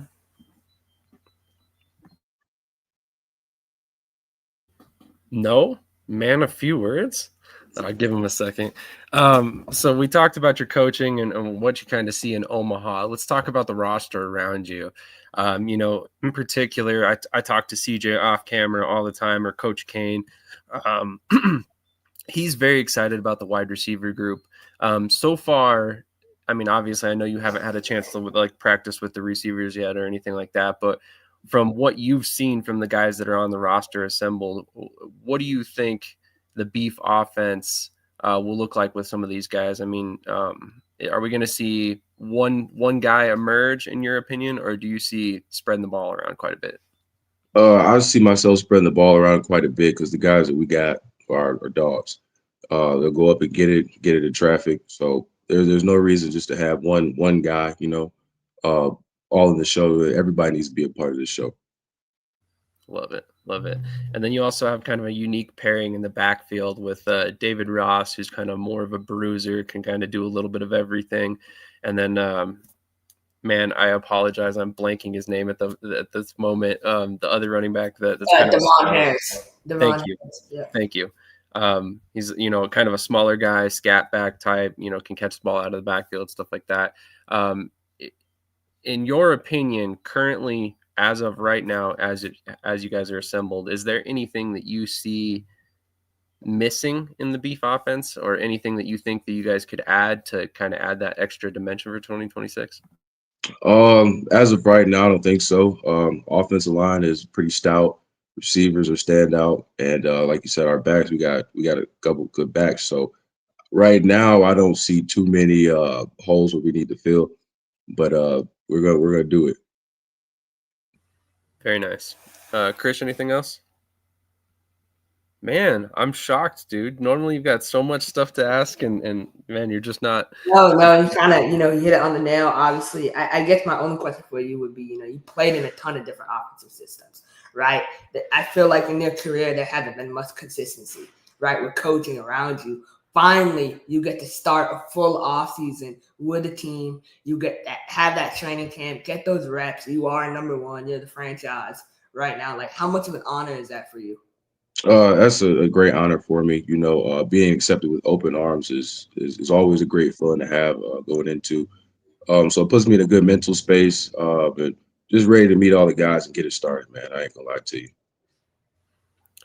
What do you have to say to fans that bring up that you might have big shoes to fill with Tommy Armstrong having been the Beef quarterback for the past couple seasons? What would you have to say to fans that ask you that? Fans, Beef, Slaughterhouse, how you doing? Understand I got big shoes to fill, but that's no issue for me. I'm ready to step in and take this job on full helm. Absolutely. It definitely seems like it's going to be a great season, and I'm very excited for what you can do in Omaha with CJ and that offense around you. I've been a big fan of yours the past couple seasons. Was very excited for you in Duke City, and fortunately that just didn't really pan out how I had hoped, or how I'm sure you had hoped either. That was a really talented roster that didn't quite pan out, but finally you get the opportunity to kind of be the guy, and I'm really excited about what they were cooking up in Omaha up there. So far, I mean, obviously you don't have to completely get into this too much detail wise, but how much of an input have you had so far on what the offense is going to look like in 2026 and in terms of play calling, play structure, some of the scheme, stuff like that?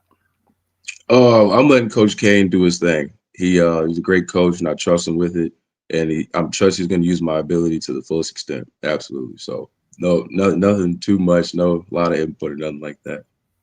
I like it. That's probably a good way to be. I'm sure coaches appreciate that. You just kind of come in and work around what they've got in place. But really appreciate your time this morning, Demery. Is there anything you want to say to anybody, shout anybody out, or anything to the fans? Fans, I just can't wait to be in that atmosphere. Watching all the videos, having teammates tell me that it's going to be great. So I'm just excited for it, man. I really am. Absolutely. Thank you so much for your time this morning, sir. I really appreciate it. I don't want to take up too much of it. Thank you for your patience backstage as well as we kind of finish up the last interview. And best of luck this upcoming season. Thank you. I appreciate it. Thank you for having me. Absolutely. Have a great rest of your afternoon, and we definitely will have you back on in the future if and when you're ready. All right. Absolutely. Have a great rest of your day. All right. Once again, that was the quarterback of the Omaha Beef, Mr. Demery Croft. Well-traveled, been around in multiple different offenses, as Krish just mentioned, has a very diverse skill set and kind of. I know, man, but like they need to add another running back. I'm just gonna say it, man. I've been saying this for weeks, man. CJ, my boy, and the grown, like you gotta add another running back to that room. You need one more, just one more. That's the only thing. One more running back, one more linebacker. That's all they're missing. That's fair. I mean, you are entitled to an opinion. So there's a lot to talk about. We haven't really got to too many of the actual topics. So we're going to kind of fly through some of this stuff here. We did talk about the Minnesota Minnesota Monsters moving to the AF1. I apologize. Apparently went back in time there. But we did not talk about Chris Goodman being let go from Arkansas Diamonds. What are your thoughts on that situation and then the hiring of their new GM? This is a whole thing of dirty, honestly. It's sad, honestly. You know, he built this program up. I said it to you. He built the program up till, he built the program from the start, from the ground up. You know, he's a community guy. He lives in Hot Springs. He was in the military. He's everything you want, the leader. And he's only 28. And he did such a good job. And people can sit there and say, oh, well, how many sponsors did they really have or their attendance? I'm like, man, look at the screen. Watch the games. They had like 4,000 people per game. They were putting more fans in the stands than some IFL teams are. And that's a reality. So he did such a good job. And I know, Louisiana has till March too, but I don't need to wait till March to already know. For me, I think to wait one day, the worst thing is when they announce the hiring of someone new, one day later. Like, that's horrible. They didn't give it time to simmer in or anything. Like, they had their person that they already wanted. So that screams to me something we refer to as the business world as a backdoor. I think Chris Goodman was backdoored by this new hire, in my opinion. And it's really sad to see. I have a feeling that, eventually some more information will come to light about that situation. I don't know what that information will be. I'm not trying to say I have that information by any stretch. I have a feeling there's got to be some sort of reasoning behind this, because from the outside looking in, he was for all intents and purposes a decent GM, but we can only judge so much on the outside. So, what happens behind closed doors, who knows, unless you're a part of that team, and nobody has ever said anything bad about him publicly. And I'm sure it's going to stay that way for the most part. But I'm sure we'll eventually hear some whispers about what caused the situation. But we're going to invite on a very special guest who conveniently shows up right after his quarterback jumps off. How's it going, Coach Kane? Oh, it's good. Look, I didn't want to hop on and put him on the spot or anything, so let him have his moment. He's got another interview coming up in a couple hours, so Oh man, you guys are just making him do the media tour, huh? Yeah, I mean, look, when you're QB1 for the Omaha Beef, that's what happens. Yep, I guess that's true. That's true. You know, big things going on in Omaha, and big shoes to fill, I'm sure. But I mean, I'll go ahead and ask you this. I mean, we just had a schedule released. One of the big questions I was going to ask the guys on the show, you know, which games are you circling? I know as a coach, you're probably, you know, not looking too much further past game one, but I know you kind of look at the schedule to see how it lays out. Obviously, are there any games as of right now that you're really excited about throughout the season? Yeah. I mean, the good thing is now being on this end of it, you know, I have so many connections to different guys on different teams and different, you know, from being a player, just coaching, all that stuff. But if I had to say a couple that I'm really excited for, I'd say that team that Krish is supporting today. Uh, you know, that's one that I always enjoy. Had some great battles against Coach Shaw as a player. So now I get to transition and try to, you know, do the same thing as a coach. They're a really well ran team, very good football team. But I'd say that's probably one. I'm excited about Pueblo.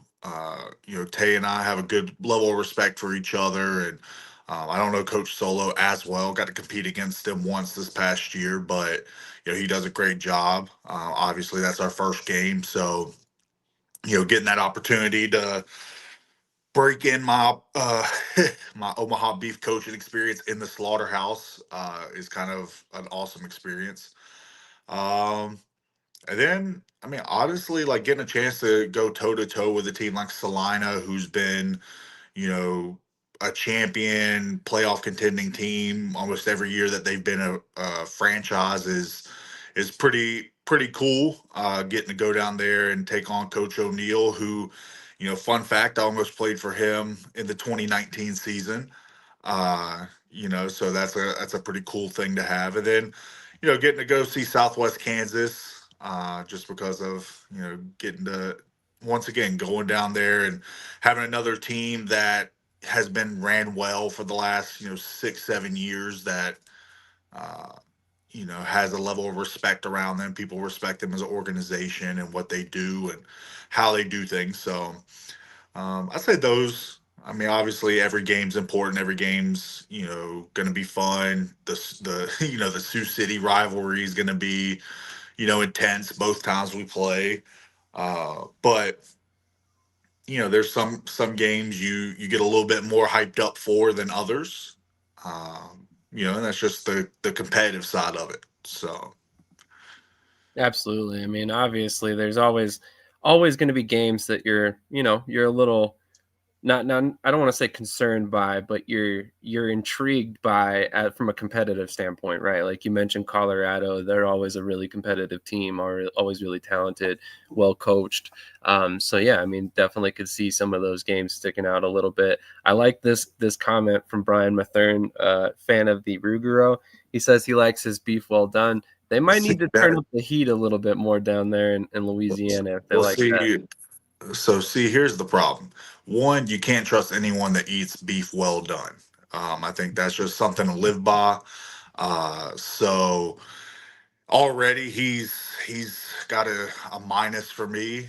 He's probably a really good dude, diehard fan, but if you eat well done beef, you're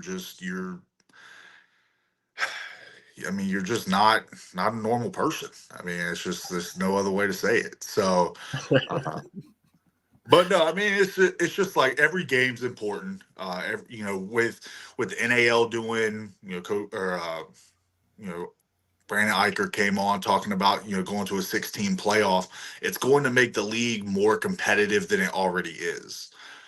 You know, when week 7, week 8's happening and you still have teams vying for a playoff spot, you know, it's gonna make those games at the end of the season matter. You know, it's going to make the games towards the end of the season when maybe you're a 5 seed and you're trying to jump up to a, you know, potentially a 3 seed. Uh, oh, look, Brian, I'm from North Carolina, man. I've had crawfish. I've had, you know, you're not surprised me with anything, pal. So, but no, I love crawfish and all that. But anyway, I keep getting distracted by the comments. I did want to say something, CJ. For me, like when I look at y'all's schedule, week 1, Pueblo. I mean, you know how I feel about Pueblo, right? They're nothing. So that would be easy W. After Pueblo week 1, though, that Kansas trip for me is gonna like define your identity for the rest of the season. Like that's when they're gonna find out what your team is made of, in my opinion. I mean, look, at the end of the day, everyone's entitled to their viewpoints and opinions. I don't think Pueblo is a bad football team. They have 2 coaches that have been around and won championships. Tay was in Albany. He's been in Green Bay. He's been in Billings. He's been in Colorado. Most recently, he was in Eau Claire. Forgive me for mispronouncing that. Eau Claire. So he's been around. Coach Solo, really, really decorated football player during his career. Came in right away and led that Beaumont offense to an NAL championship. So I expect them to be a talented football team. I expect them to be well coached, well prepared for their trip to the slaughterhouse. I mean, you can't look ahead. I can't worry about going down to Salina week 2 or going down to Southwest Kansas week 3. If we're not looking at Pueblo week 1. So, I think all of them are. I think everyone in our league is going to be competitive. I think as the season wears on, you're going to find out who has the best coaching, who has the best preparation. I think Coach Riggs said it best. Like at the end of the day, everyone's signing players, everyone's building a roster, but who's preparing that roster week in and week out to continue? And like I said, I keep going back to it with a 16 playoff. Week 7, week 8 still matters. As where in years past in the NAL, you probably teams were eliminated by week 7, week 8. Like I say, you could be a 4 seed and you're trying to get a home playoff game. So now that game matters. Yeah, you're already in the playoff mix, but you're trying to get a home playoff game. You're trying to get that extra playoff game. Or, if you're the 3 seed, you're fighting to get a top 2 seed. Maybe you can get a first round bye and you get a home playoff game. Like so many more things now become important that may not have been important before when you were just taking 4 teams. No, and I agree. And Brian, I want to respond to you. Sam the other day, like he does, right? He likes to defend poverty, right? So he was defending Louisiana, and then saying how such a great hire it was. Michael Blair and Thomas Williams. They know all the talent in the area. I almost responded to you like they know where all the dumpsters are in Louisiana, so they know where all the trash is, so they're able to find it quicker. That's the only thing they know about football. Krish talks the most about everyone else's team, yet his team has no home arena, no head coach, has hired 7 head coaches in 4 years, went 7-9 or whatever it was, probably the highest payroll in the IFL. Oh, I know, Brian. I'm just having a little fun with it, but yeah. So look, Krish, man. Hey, your goal this year, Krish, is I want you to pick a team that you support in each league, and I want you to publicly come out. I want you to post it on your social media. Hey, this is my AF1 team. This is my NAL team. This is my IFL team, my TAL team, my AA. I want it all. I want it in writing because I'm about tired of one day you're this one. Last time I was on the show, you were wearing a beef shirt. Oh, the beef is this, the beef is that. Then today it's Colorado, and then next week or the next show it'll be probably Salina, and then the next week it'll probably be Southwest Kansas, and then after that you'll go to this, and then after this you'll go to that. Just pick a team, man. Like you Can't are be just Southwest Kansas. Can't be Pueblo either. yeah, can't We be know that. Pueblo, can't be Louisiana. He hasn't publicly Amarillo. balanced or bashed Dallas, Amarillo, or who am I missing? I think that's it. Louisiana for sure. Oh yeah, definitely can't be Louisiana. Yeah. AF1, he hasn't bashed any of the teams that are spending money. See, that's the thing. He doesn't like that some teams are willing to try to win without going bankrupt. If you can spend the money, spend the money. I'm all for players getting paid. But he's just upset that Mass spent all that money to sit on the couch like other teams that had a quarter of the payroll. It's okay, Krish. It's okay to support other teams. Not everyone has to be trash and spend $500,000 just to play indoor football. We can be successful. Everyone can eat. Everyone can have a piece of the pie, Krish. We know where CJ will not be coaching in the near future. Oh, that's okay. That's okay. The cost of living up there is way too expensive. So, and look, I mean, and that's there. They could be in a different state. They could rebrand. They could change their name. Look, at the end of the day, you may not be everyone's cup of tea, but you'll be someone. So, if that's what I you got you, CJ. I got you. I'll pick my team and I'll put it on social media and I'll stay true to my word. But okay, I think we should do a commitment video. No, I will. I'll do it. Hey, like we're a bunch of gonna line up hats and in then every team, and you've got to sit there and all right, my TAL team, put the hat on. My IFL team, hat on. My AF1 team, hat on. That And would it's be- got that would probably break the internet right now. Krish selects his actual favorite teams for the 2026 season. Yeah, it's huge. No, Coach Q, I see your comment about, I'm saying they're nothing. The reason why I feel the way I do, I've said this many times, and I'll say it again. I don't believe because I'm a fan. No, well, that too. But the co-head coach model that they have, I don't agree with. I think it's complete set up to fail. It's too many egos in the room, and it won't work for young people. For older people, it will. But yeah, I mean, look, it's not everyone's cup of tea, and just because look, I may not agree with it, but it's not me. It's not my organization. I'm not ownership. I'm not signing any checks for the Pueblo Punisher. So what I feel, what I think doesn't matter. If it works for them, I hope it works for them. I hope they win every single game that they play in, except for the one they play us.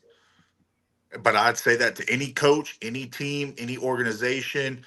I hope you win every single game. I hope you have the most successful season ever, unless you play us. Brian, I want to make a bet with you. And so I want to actually make a bet with you. If Louisiana wins one game, it has to be a regular season game. So if they don't go 0-10, I would order Dave's Hot Chicken Reaper, the hottest chicken on the menu, and I will eat it on the show. Because we will not win a game this season. I think we should do it. Yeah, I mean, I'm all for seeing that. I mean, I think time will tell. I mean, we got to see. Some of these teams haven't really made announcements yet on signings and they signed the center. I gave Sam so much shit for his favorite team's center. They somehow found a center that's even worse than Alex Hyde. Like, they signed Chase Baker, who was their center last year. That dude does not belong at any level of football, not even flag football. Well, I think you have to understand, Krish, like, our job as a coach is to bring the best out of our players. And just because a guy doesn't succeed with a previous regime doesn't mean that they're not going to succeed with the next coach. I mean, and this is not to bash anyone, but Coach Dre's going to Iowa. He's going to the team that statistically had the least amount of wins last year. If he brings back any players from Iowa, does that automatically mean they're going to be 1-15 again? Or whatever they finish? No. He's going to get more out of his players because maybe those players connect with him. Just like Coach Dave, when he goes somewhere, those new players might connect. It's all about connections. You never know how a guy may react to a certain style of coaching. There was a lot of turmoil last year in Shreveport. Maybe it's not like that anymore. There's so many different things you got to take into account, so many different variables that you have to take into account. you know, I mean, it's just at the end of the day, that's what we are here for as coaches, because every coach that coaches, no matter what level of football, you get guys who get passed up on, who are told that they're not good enough, they're not this, they're not that, and then they end up being really good players. I mean, I will speak on Demery Croft. I mean, Demery lit it up as a rookie in Tucson in 2021, and since then has been relegated to a backup role for good organizations, but he hasn't been given his chance to shine. Does that make him a bad player because he's been a backup quarterback in the IFL? No, it just means he wasn't given the right chance. That's what we're here for. We're going to give him that right chance to showcase his abilities.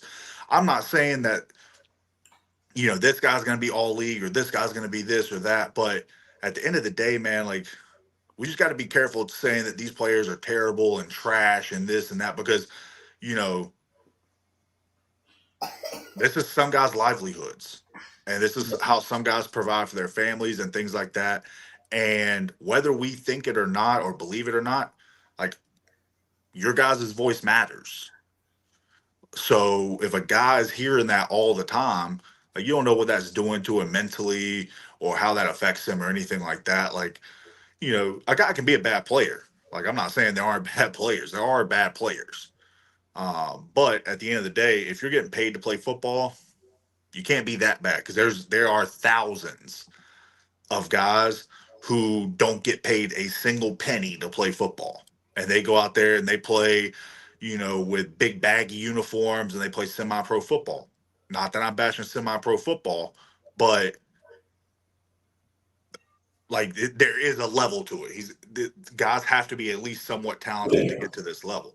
Right, and I understand, CJ. You know, I agree with you. You know, I maybe I could, you know, we reword it in a different way. You know, everything you just said makes me want to go 10 times harder. So I'm really like, you know, I'm fond of my assessments, and I think I'm hard. Right, like, I look like the bad guy. I look like an idiot right now. But when we get to week 10 in the NAL season, I will be a prophet, because I know what I'm saying about the Louisiana team, man. I feel the way I do about Dallas. You could feel about a team a certain way, Krish, but it doesn't mean that you have to put them down to make you right. Because if you look at it, I mean, you stood on every table and said Massachusetts was gonna, hey, we only talk about August football. That was a bias. So you were wrong there. Dude. I didn't do enough research on Okay. that. Oh, okay. But that's your team. You do research on that. How many teams have you said openly on public air we're going to not make it, fold, do this, do that, do this, do that? Just because you're like a baseball player right now. Because you're batting 200, you think you're having a great season. I don't know, man. I mean, that was 38% of my picks, so I don't know where the 200 number came from. But I mean, I'm not going to air everything out on this show. Yeah, I mean, privately is different. Like, publicly is, you know what I mean? Like, anyway, the point of the conversation is, I don't think that they're going to be this dumpster fire team that you think they're going to be. I don't know what they're going to be. We don't know what they're going to be. We don't know what Pueblo's going to be, what Omaha's going to be, what Sioux City's going to be, Colorado's going to be. Anybody's going to be until we start playing games. Nobody has signed their entire roster. We haven't had a single practice yet. We haven't. There's so much time for things to change. There's so much time for things to change. So have your picks. Just stand by your picks. I understand. Stand by your picks. Absolutely. Yep. I haven't seen any hair shaving online yet. I haven't seen any of those. That's a good point. Those 4 bets you made last year that this was going to happen, this was going to happen, this was going to happen. I didn't see any of those, any of that. So I can think of 4 off the top of my head you were wrong on. So the point I'm trying to make is, like, be a fan, assess things, be a reporter, report on the game, but like, do understand there is a person on the other end of that. Just like if they got on the show and they was bashing your reporting, you're still a person at the end of the day. You still deserve a level of respect for the work that you put in to doing what you do. And whether or not Louisiana goes 0-10, cool. If they go 0-10, they go 0-10. If they go 1-9, they go 1-9. We don't know. They could surprise. I mean, look, I'll be honest with you. I made the trip down to Louisiana. Did I think that we as the Wheeling Miners were going to lose to the Shreveport Rougarou last year? Absolutely not. But we did. I picked Shreveport to win that week. But of course you did. Yeah. But what I'm saying is you never know what can happen. Like we have with our game, there's so many little minute details that go into it, like a flight getting delayed a couple hours, or this can be the difference in winning and losing games sometimes. Yeah, and I agree. So, changing time zones, doing things like that, like it's, and I didn't mean to get on a soapbox for a little bit, but you're right. I completely agree with you. You're right. Like I do respect your viewpoints and your opinions and stuff like that. But as a guy who was a player, like as a guy who was overlooked and underappreciated until I started playing a little bit as a pro, I heard some of those same things that I was lacking this. So I use it as motivation, but not everyone thinks that way or feels that way. And with the day and age that we're in, you just have to be careful how you word things, because you never know how it's affecting someone's mental health or anything like that. So you could say a guy's not a good player, but it doesn't have to go, he should never be on a football field. He shouldn't be because now that's once in a blue moon, though. You know what I mean? Yeah, now it's going a little bit above the initial concept. Brian says Krish is a Buckeye fan right now, as they are number 1 in the polls. Oh, Krish is a Buckeyes fan. He's probably an OKC fan. Right now, he's probably a Yankees fan. He's probably who won the World Cup back in the last one. He's probably their fan. Whoever won the last NASCAR championship. I'm not a Vegas fan. I can tell you that. I'm Arizona Rattler fan. Don't worry, Coach Davis. I got you. I know you don't need any help, but I got you, Coach Davis. I saw his comment pop up earlier, but I got Coach Davis's back. I love when Coach Davis chimes in. He chimes in at the most random times. Anytime he really does. Anytime I'm being told I'm wrong, we see Coach Davis. I'm gonna remember that, Coach. I remember that. It's like everyone has a radar. Whenever Krish is being told he's wrong, everyone's like, "Oh, let me hop on the show. Let me make sure I just add on to this." I'm just saying, our viewership does always shoot up when Krish is being told how wrong he is sometimes. So I'm just saying, there's a pattern here. I love it. I don't think I didn't see that thing from Playblow. Fake sportscaster comment. I saw that and I wrote it down too. So talk to me in week 10. Talk to me in week 10 when I'm right. I will say this about Pueblo. I mean, I understand your viewpoints on their coaching situation, but I mean, through the first signings they've had, I mean, Boom Williams is a pretty dang good running back. That's a pretty big signing. Denarius Antoine, I'm a fan of his game. Now, what position he plays is up to them. Is he a running back? Is he a linebacker? Is he a low safety? He can do a lot of things, but I played against the guy twice, so I can speak on that. Jeff Luck, I played against him a handful of times over the last 2 seasons. The Jeff Luck I saw in Colorado versus the Jeff Luck I played against in Louisiana were 2 totally different guys. The Jeff Luck in Louisiana was giving me some work, was bull rushing me, so that's why I'm saying guys can change if they get around the right type of coach. And we do have to understand that Tay has a history with some of these guys. So those guys are going to go a little bit harder when they feel that they're backed by a coach. I'm just letting you know. I'm speaking that firsthand experience.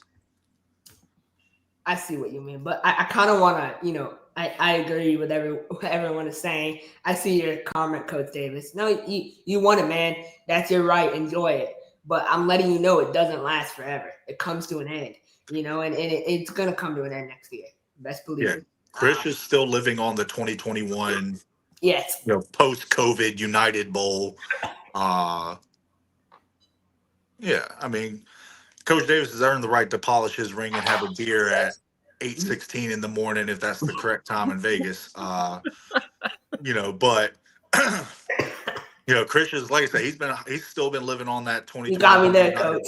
You got me there. But I did want to get your take on the Dallas head coaching hire. We didn't really cover that, so I want to get you guys' thoughts, and then I'll give my thoughts on it. I mean, I think Coach Blackshear, I don't know a lot of him, like, as are some of the situations with a lot of these head coaches, just because I'm new to it. But doing some research on his background, he's got a really, really good background as a high school coach, college coach, college football player. Played in the arena or played in the original AFL. Has bounced around some different leagues as a head coach and coordinator. I believe he was like All-American at Texas Tech or something like that as a player, if I remember my Wikipedia search correctly. But I do think at the end of the day with some of these newer teams, teams like Dallas, like Louisiana, Amarillo, some of those other teams that are newer to the league or rebranded teams, the best thing you can do is find a coach who knows the area. Because for a team to really take off, you got to have someone who knows the area. You got to have someone who can be boots on the ground all the time to be able to, push season ticket sales, push partnerships. And then it gives you a leg up when it comes to recruit. I mean, the amount of talent in the Dallas-Fort Worth area, very high. And having a coach who's coached high school football and stuff like that through the area for so long, he's probably got a lot of his guys that have graduated college that he can call back. So I think that it's a good hire. Time will tell how well they do. But I think if you got a guy that's got the accolades and the reputation in that area, and he can help you build and grow a team, then I think it's a good hire. I agree with you, CJ. Honestly, I love it. I'm a huge, huge fan of the hire. I've been doing a lot of research. I followed my Instagram and Facebook. Like, we're locked in. And then I'm really, really excited for Dallas, man. They hit a home run. He's such a great guy. You have I'm not saying that a because Dallas Bulls shirt next week? Yeah, absolutely. I was so hyped. I mean, Rodney Blackshear, man, he played at a high level at Texas Tech. He played in the NFL. This is a guy with knowledge. He has 33 wins as a professional head coach. That already puts him in top 3 in the NAL as a pro head coach if you look at wins, right? And obviously service time and everything does come into account. But, I mean, he was 11-5 in the AF2, back in the day. And I think about how much he's probably grown as a coach away from the game, right? For all these years. He's going to come back refreshed, refined. He lives in the area. He lives in Dallas, Houston area, right? So I really am excited about this hire. And I think it's a really good hire. I think they picked the perfect person for the job. And I think he's going to, out of all the NAL coaching hires this offseason, this is by far the number 1 hire, in my opinion. That's an opinion. It's certainly an opinion. That's for sure. I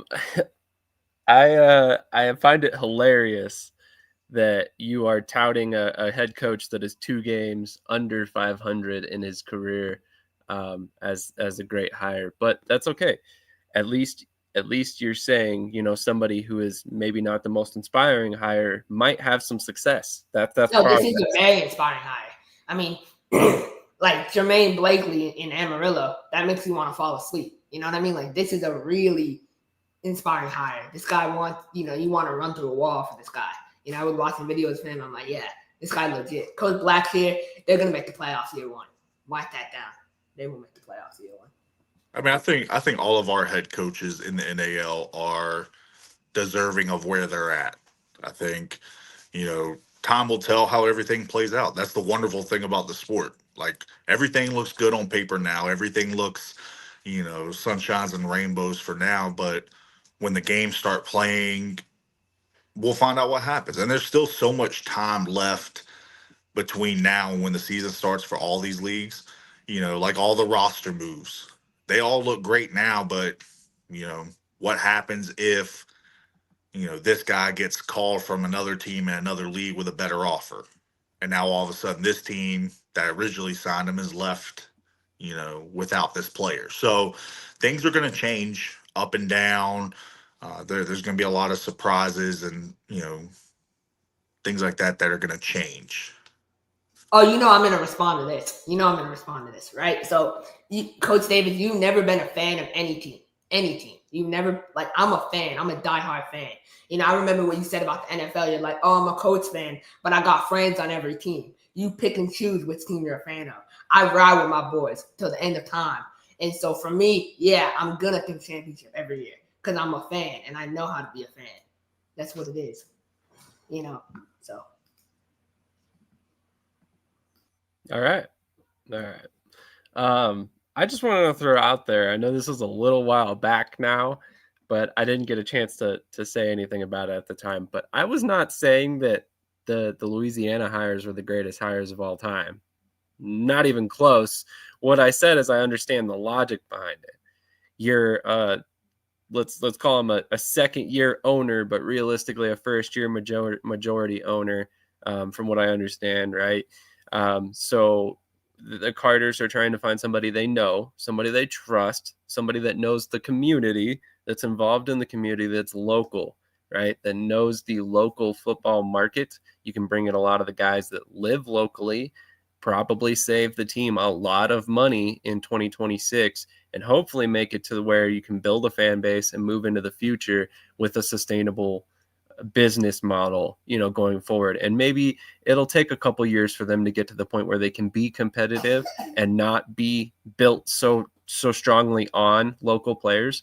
But at the same time, if that's the end goal, is to build up slowly, then that's a process I can get behind. And that's what I'm seeing from these teams that are coming into the NAL.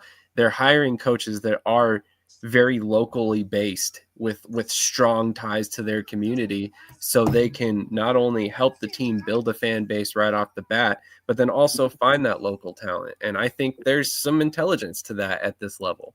Am I saying that they're all going to find success? Absolutely not.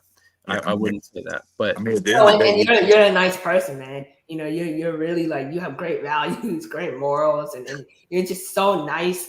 And the thing is, for you, man, I know you like to massage people. I get it. I understand you want to be nice. But for me, man, I don't need to be nice. I'm a cold young hustler, man. So if I can say what I want to say. So that's why I disagree with you. I think you're looking at it from how can I spin this to be nice about it? But that's not the case at all. I mean, I appreciate that outlook as well. But at the same time, I'm not trying to spin anything. All I'm seeing is the logic behind it. When I look at any hire, I'm trying to see, why is that guy there, right? Not do I support the decision, because my opinion in it is irrelevant. I am not the person hiring the coach. I'm not the one writing the checks. My opinion is irrelevant whether it's a good hire or not in the logical view of it, right? So I'm just trying to figure out, why would we hire this guy? And I see that. To me, those are the reasons. But again, does that translate to success? No. We'll have to see. Chances are, in year one, there's probably going to be some bumps in the road for him, and I have no doubt about that. But I think you have to define what success means. Exactly. Success to every franchise. Coach Rick said it when he was on, and I know Coach Walker, you're not not every team is a championship caliber team. Not every team is championship or bust.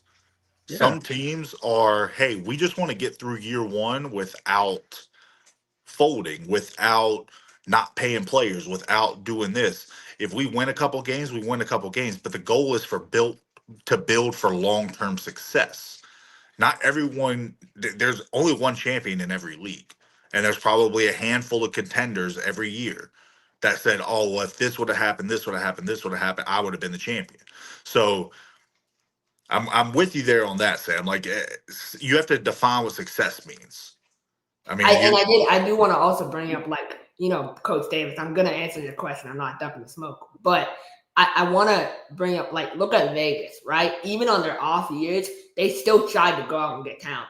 I mean, they had Robert Condici, Darius Geis, Matt Elam. They had all these pieces. They were trying to find pieces and trying to make an attempt. I'm not saying you have to go out and sign SEC, NFL caliber players, but make an attempt. Sign someone with experience, with a background. But you're comparing Vegas, who's going to have a higher budget. I mean, I listened to when Coach Davis was on. They have a higher budget than what probably Louisiana has for 2 years, just based off how much housing costs. So trying to compare what other teams are doing in other leagues to what that's the problem. Comparison is the thief of joy. Like if you're trying to compare everyone to everyone, you're never going to be happy. I mean, we could sit here, like I said, Omaha, up until last year had won 2 out of 3 or had won 1 out of the 2 NAL championships they were in. And I know for a fact we didn't have the highest payroll. I know for a fact we have a lot of D2, D3 guys out there. So it's just about what you get out of your guys. I mean, once again, we could circle the wagon all the way back to your team, Krish. You guys signed all these former NFL players and CFL players and UFL players and Division I players, and you didn't win the championship. You made all these big splash signings that didn't win the championship. Just because you're doing all that doesn't predicate automatic success. I mean, I know the running back in Vegas, I played against him in college. He played at Carson Newman University, Division II, Tennessee. Played against him. He was, I mean, he's pretty good. I mean, I'd say he's pretty good. He's a Division II guy. Jerome Johnson played at Bowie State, Division II guy. There's a lot of talent that's not that didn't say SEC, ACC, Big 10, Big 12, NFL, CFL, UFL. So if at the end of the day, if they go out there, I mean, the talent that Louisiana had last year was pretty solid. Towards the end of the year, when things started falling off the rails, yeah, you're not going to keep guys when things are coming off the rails. But they had a couple of your boys that you publicly said were really good signings. So they can do it. You just got to give them time. They made 3 signings.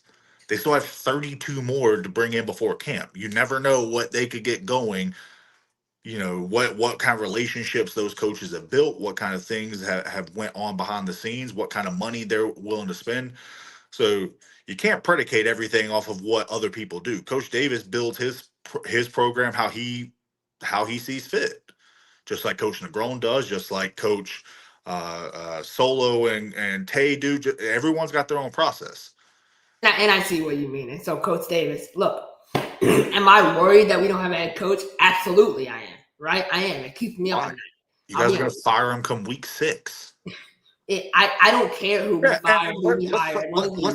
Let's circle back to that. You're worried about what Louisiana's doing and this bad coaching hire and this. But yet you guys can't keep a coach past mid-season. You're worried about the wrong things, Krish. Y'all need to worry about the structure of the organization and figure out why the coaching carousel is happening so much with coaches who have proven they can win. So why is it they can win everywhere else except when they go up there? So instead of worrying about what Louisiana's doing and doing this and doing that, how about you guys get a head coach and start announcing transactions? I mean, Louisiana's next week.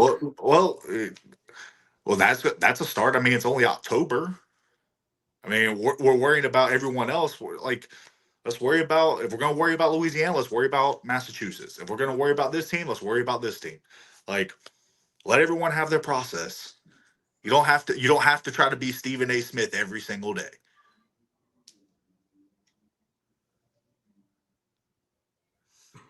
Yeah, let's talk about that. Let's talk about how all the I mean, there were a lot of talented players in Louisiana that somehow ended up in Beaumont, at the end of the season. Denarius Antoine was playing in Louisiana and that he finished the season in Beaumont. So it's not like they can't find talent. You just have to gotta give them time. Give them time. All right. I think Brian's trying to give us a hint. We've spent enough time talking about Louisiana. It's too much. Go ahead. Did you answer your question, Coach Davis's question all the way? Yeah, no, I said I'm nervous. Obviously, we haven't hired, but again, I trust. There's 3 things, man. I trust 3 things, man. Family, God, and Gerard. So Jawad is going to make a great Oh decision for our man, franchise, and I trust in him. is that on the wall? Like as you walk into the building for mass, I trust three things: family, God, Jawad. Like, They have dude, they that have it like was they have it that was like beautiful. Notre Honestly, Dame has the play like a champion thing in the locker room. They have to exactly. slap it before they come out onto the field. Exactly. That was brilliant, Krish. By the way, CJ, obviously you've been studying up on some quotes as well there, sir. I love it. Man, this is hilarious. There's a bunch of comments rolling in now, but we're gonna transition and we're gonna talk about some of the IFL news that came out this past week. We touched on it a little bit ago with Peyton Riggs, but Rayshon Kaiser, former head coach of the Omaha Beef and the Massachusetts Pirates, was promoted to head coach by the Tucson Sugar Skulls. I'm sure both of you guys have an opinion on Kaiser and what he brings to the team. Are you guys surprised at all to see Kaiser hired by Tucson? I mean, you always get surprised when a new hire is announced, just because you never know what the process is. But I think Kaiser's the right guy for it. Really good defensive mind. I thought the couple Tucson games I was able to watch this year, I thought they were playing pretty well. Yeah, I think he'll do a good job. He's proven that he's a winner and he'll find ways to win. He won in Omaha. He won in Mass. I'd be foolish not to think he's going to find a way to win in Tucson. I agree on that front. Krish, what do you think about it? I agree. People have their opinions about Coach Kaiser, but I watched him firsthand. Like the way he moves with the players inside the building, he's really professional. He knows how to be professional. He's top tier. I love that about him. Up really nice person, down to earth guy. I think for them, new ownership transition, he mentioned something about resources. And I think if you can pull up that quote where I sent it, where he said, I'm thankful for all the new resources I have and whatever. I think that means they're invested and committed to winning next year. For me, I think the goal for that franchise should be to make the playoffs. If they can make the playoffs year one of Coach Kaiser, that's a huge success for them. So I would agree, and that'd be a large step forward in the right direction. Because 3 seasons as a head coach, you can argue you can make an argument 4 seasons he's won 3 championships. No, 2, but well, are you counting some of the seasons that he was like a coordinator? Yeah, 2021, 2022, and then 2023 he won. So 3 and 2, 2 and 3. So gotcha. I was just curious because I was gonna say technically he's only really had 2 seasons as a head coach, and both years he found unparalleled success. Basically, I mean, he didn't win a championship in 2022 that he was the head coach, right? Yeah, he was the head coach. So it was the year after they won the championship. He was there as the defensive coordinator, won the championship, got promoted, and then was gone by 2023. And that's when he joined the Beef, went 13-0, and won a championship with the Beef. So his regular season record as a head coach is pretty impressive, honestly. And Coach David, don't spin that into me saying, "Oh, they're going to be the number 1 seed." He said it. No, I said playoffs. There's 4 teams that make the playoffs. That's what I said. So note that down. Hey, Krish, you don't. What's that? Playoffs? Don't talk about it. Playoffs? You kidding me? Playoffs? I just hope we can win a game. Krish, I don't think you have to explain to the guy that won the IFL championship how the playoffs work. I think he knows there was 4 teams because they played in Vegas, and I mean, I'm just saying, you don't have to explain winning to a winner. Got a lot of beef love in the comments currently. Go Beef from Jarve Flowers. Thanks for tuning in. Jesse Henninger, my main man, CJ Kane, National Scouting Combine. Shout out to those guys at National Scouting Combine. That is a hell of a platform for players that are overlooked and has provided a lot of opportunities for players to begin their professional football career. I love Jesse. Jesse's a great person. He was with West Virginia Rough Riders for a minute, and he's done a lot with different arena teams across the country. He's a true professional. Got a lot of respect. I lift up great dude. He's my dog. Great dude. Just recently got married, so I want to say congratulations on here. But great dude, and you are right, Sam. I mean, the National Scouting Combine is a great opportunity for guys, whether you're finishing up your college eligibility or you're just a free agent trying to get some eyes on you. There are NFL, CFL, AF1. Last year, the Sharks were there from the IFL. This year I'm going to be down there representing the Beef. Like, there are coaches there. So if you're a free agent, you're down there in the Florida area and you're looking to try to get eyes on you, it's just another opportunity.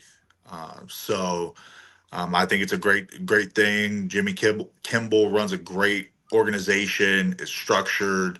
You're not just showing up, paying money, and leaving. You're getting good coaching. You're getting taught, what scouts are looking for, especially if you're in the free agent side of it. Come down there. We do like arena indoor 7-on-7. So we can see, can guys run high motion? Can they do this? The CFL scouts are watching that, obviously. So it's just a great platform for guys to be able to showcase an opportunity. And that's the big thing too, is it run professionally, right? Like you said, they get their times and everything. Like, it's not like a Matt Wells showcase where he shows up an hour late. You know what I mean? Like, it's run professionally. So did you know you can give a compliment without sliding somebody else in it? He doesn't. I'm just curious. But Jesse, on another note, I mean, here's my very shameless plug. I'm just saying a National Scouting Combine commercial would be very great on this show. A lot of players watch. Just saying. A lot of teams too. So might be something to think about. And I do want to shout out Jarvey. I know he commented a little bit ago. Everyone needs to be excited, man, because the combination of Dev Conliff and Jarvey Flowers, along with the other guys we have in the receiving room, I could Terez Trainer, Cam Alves, Moose, all those guys, man. Like, Demery's gonna have his options to throw to, and I'm excited to see, all those guys come in and compete, and hopefully lead us to that next trophy. Absolutely. We're gonna go a little rapid fire round. Jarvey's responding standard is the standard. Little bit of rapid fire information here. I mean, if you guys want to give your thoughts, I really don't have a ton on any of these moves, but the Barnstormers recently named Jack Traxtel as an offensive assistant. I imagine he's got some previous ties to Andre Coles. I haven't looked into it. He was already there. He was the O-line coach, at least for this past season. I don't know if before that, but I think he lives in the area. And he was already working with the Barnstormers previous to Coles getting there. Perfect. Well, you always love to be able to have some coaches stick around in the spots for long term and kind of build on what they've been able to do in the past. But the next big piece of coaching information, anyway, is the UIFA head coach Cody Homadal has stepped down from his position with the St. Paul Bears and moved over to the Wyoming Cavalry for the 2026 season. He will operate as the defensive coordinator and assistant head coach. He basically said that there was some disagreements in St. Paul, and he just felt it was best to step away at this time. The team is still going. I believe they're undefeated currently still, and they are working on, making a playoff run and hopefully a championship run as well. So interesting kind of bit of moves coming out there. A big piece of news that I'm sure you guys will have some opinions on, and something that I'm sure we want to spend a little bit of time on, is a ad recently popped up on the website called realnext.com. It's essentially to sell things, assets, but the post that popped up was for the Billings Outlaws. This is the same website that we once saw a ad for Corpus Christi on. And then they later retracted it, or it was false or something of the sort at the time. But here's the ad. Basically, they are offering Billings Outlaws for $750,000. It includes all the equipment, I believe the field, all the cheerleader and promotional products, the goalposts, rebound nets, all of that stuff. So what are your thoughts on knowing that the Billings Outlaws are officially placed for sale as of right now? Is this a surprise to either of you guys? I mean, I know there was like stuff coming out about them potentially going up for sale or being relocated. So I guess it's not really a surprise. It does kind of stink for that that like fan base because they've been there, they've had success through different leagues and different organizations, but it's kind of it's unfortunately that's indoor arena football. I mean, I think when I first started, someone had told me like over 95% of indoor arena football teams fail, and it's more so not a matter of uh I don't know if it's if or when, but whatever. You get what trying to say. Like more teams than not are going to end up folding. So, the goal is to try to find sustainability and build that business model that a team like the Rattlers or Omaha or Sioux City, Salina, Southwest, like teams that are making it for longer periods of time, finding that sustainable business model. And it goes to show once again that if it means you can't pay everybody, $1,000 a game to try to make it work, then that's what it means to be able to be sustainable. Is it worth winning a championship for one season of bliss and then you close the doors and then now that trophy just sits in, the owner's storage container, wherever he lives at. Like it's about sustainability, Yeah, that's fair. And to be completely honest, I don't think this is a financial decision. And Mike Davis is alluding to it here. A 750 is quite the price. So I mean, I imagine this is a kind of a situation where, hey, if somebody's going to pay me $750,000 for this stuff, I can turn around, make some profit. And if I want to own another team, I can turn around and buy all the stuff brand new and start fresh with probably a little bit of cash in my pocket. So I do know that this is the pricing of it is a little high, but at the same time, and if you're going to sell, you might as well get your money's worth. So kudos to Steven Titus for, I guess, valuing his product and what he's built over the past couple seasons. But the next big piece of news is the Nashville Cats have relocated to Clarksville officially. We kind of saw this coming. They were taking season ticket deposits and basically trying to see which location would better back their team, and it looked like Clarksville won that battle. And this is actually the post by F&M Bank Arena from the arena, so they're already promoting that the Cats are coming, which I think is great. So yeah, interesting move here. Krish, do you have any thoughts on this one? Yeah, I think it's good. Clarksville seemed to embrace the organization a lot more than Nashville did. And I think it's great for the brand. Honestly, that brand is so strong. And they were only in year one and they were selling out games. I can't wait to see what they do next year. I do wonder, will they change their name? I know it's just like a small thing, but like, would they still stay Nashville even though they're playing in a different city? Or is it like one of those things where it's like a suburb of Nashville? I don't know. But I'm glad that you mentioned that, CJ, because in the comments, I'm not sure how easy you can see it on screen here, but it says, so this means they're going to be the Clarksville Cats, right? Right? Another guy says they are going to need a name change if they want me to turn my deposit into season tickets. I could even go for the Tennessee Cats. Another guy says Clarksville Cats, and with an asterisk. So I think, yeah, Mike Davis says value is what someone is willing to pay, not what it's worth. 100%. But let's be honest, much like a Craigslist ad, you're going to shoot high and see where the number lands, right? Because if you shoot for the stars and land on the moon, are you really, it was that unsuccessful? I don't think so. There's Sam with his quote for the day. Hey, I had to get in the mix here. You guys were throwing out gold, so I just threw out some crap that I saw. No, I mean, the games I saw when Nashville played in Clarksville, the one that really sticks out to me, I don't know if you guys remember, was in 2024 in the AFL when they played, I want to say, the Regulators. And it was like the first time they played in Clarksville, and that place was like standing room only. But like every time I've seen a game that they played in Clarksville, it always looked like they had really good attendance, good support. So that's great. I mean, once again, it's always nice when a team gets a chance to be sustainable, have a good fan base. But I do wonder if they're gonna change their name to Clarksville or okay, that makes sense. Someone finally used a North Carolina reference. I appreciate that.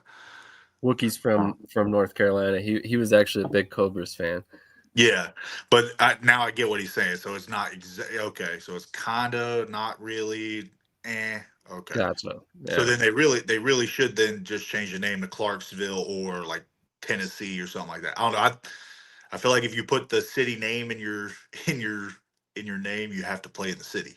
But also, it goes to show too that not every city is just sustainable for indoor arena football. I mean, if you're in a Nashville has a million things going on, like what would entice people to want to come in and watch the game when they can go up and down Broadway and go watch concerts and go do the 100 other things that there is to do in Nashville. So I agree. My thing here is if you change the Tennessee Cats, does that name if you change to the Tennessee Cats, does that name still resonate like the Nashville Cats do? Does it still have the mystique, that Tennessee or Nashville Cats do? I don't know that it does, and I don't know that you get the same marketing buzz from a newly rebranded Tennessee Cats, even if you keep the logo and literally just change Nashville to Tennessee. Sure. I don't know that it rings the same. But then I look at the second end of that is, I mean, how much was the Nashville Cats? It resonates with like the diehards, the fans who were there when they were there in the 90s, early 2000s. But like you turn on a Nashville game and it wasn't like the place was standing room only. So, which I'm not saying that like everyone, that's not the point of it. The point is maybe it is like if you need to move and start kind of over in a new market, essentially, do you kind of retool that, or do you just say, hey, we're the Nashville Cats that play in Clarksville. We didn't have as much success in Nashville with our attendance as we were hoping. It's just once again, it circles back to what ownership's wanting to do. I mean, the Nashville Cats is an iconic, logo. Every time an expansion team would ever get brought up, there's like five teams that get brought up every time. I want to chime in real quick. You think if Carolina were to ever get an indoor football team back, do you think they would keep the name the Cobras? Like how much do you think that brand recognition resonates with the people of North Carolina? So I mean, the Cobras are always going to be a part of Greensboro, but I think if they ever got a new team, they would need to move on from that because they had an AFL or AF2 franchise in the early 2000s that were called the the Charlotte Cobras, Carolina Cobras, something like that. And then they had obviously the NAL version of the Carolina Cobras, which actually is a fun fact for you. When we played in Idaho for the first game of 2024, they used the AFL Carolina Cobras logo on their scoreboard instead of our logo. Just thought that was a little fun nugget. But no, I mean, you also have to look at what could be the negative side to it. A lot of times when teams fold, it's because they either owed people money, they ran out of money. There's always some sort of negative situation. There's obviously the one-offs, where certain circumstances change. But everyone saw those articles about the Cobras owing all these people money. So would you really want to come back with that same name and kind of entice those same feelings that maybe people had before? That's the other thing too. Maybe even those same lawsuits. Yeah, that's a whole other thing. That's how some of these teams get away with avoiding lawsuits and stuff is all you do is just change the LLC. Yeah. I know there's more stuff involved, and so I'm really, really simplifying it. Well, I mean, I don't necessarily think you really are. I mean, essentially, you can walk away from one LLC and start another. I mean, there's really nothing. It just goes defunct, So yeah. So unless they like a lawyer, someone's able to find that's how some of these teams.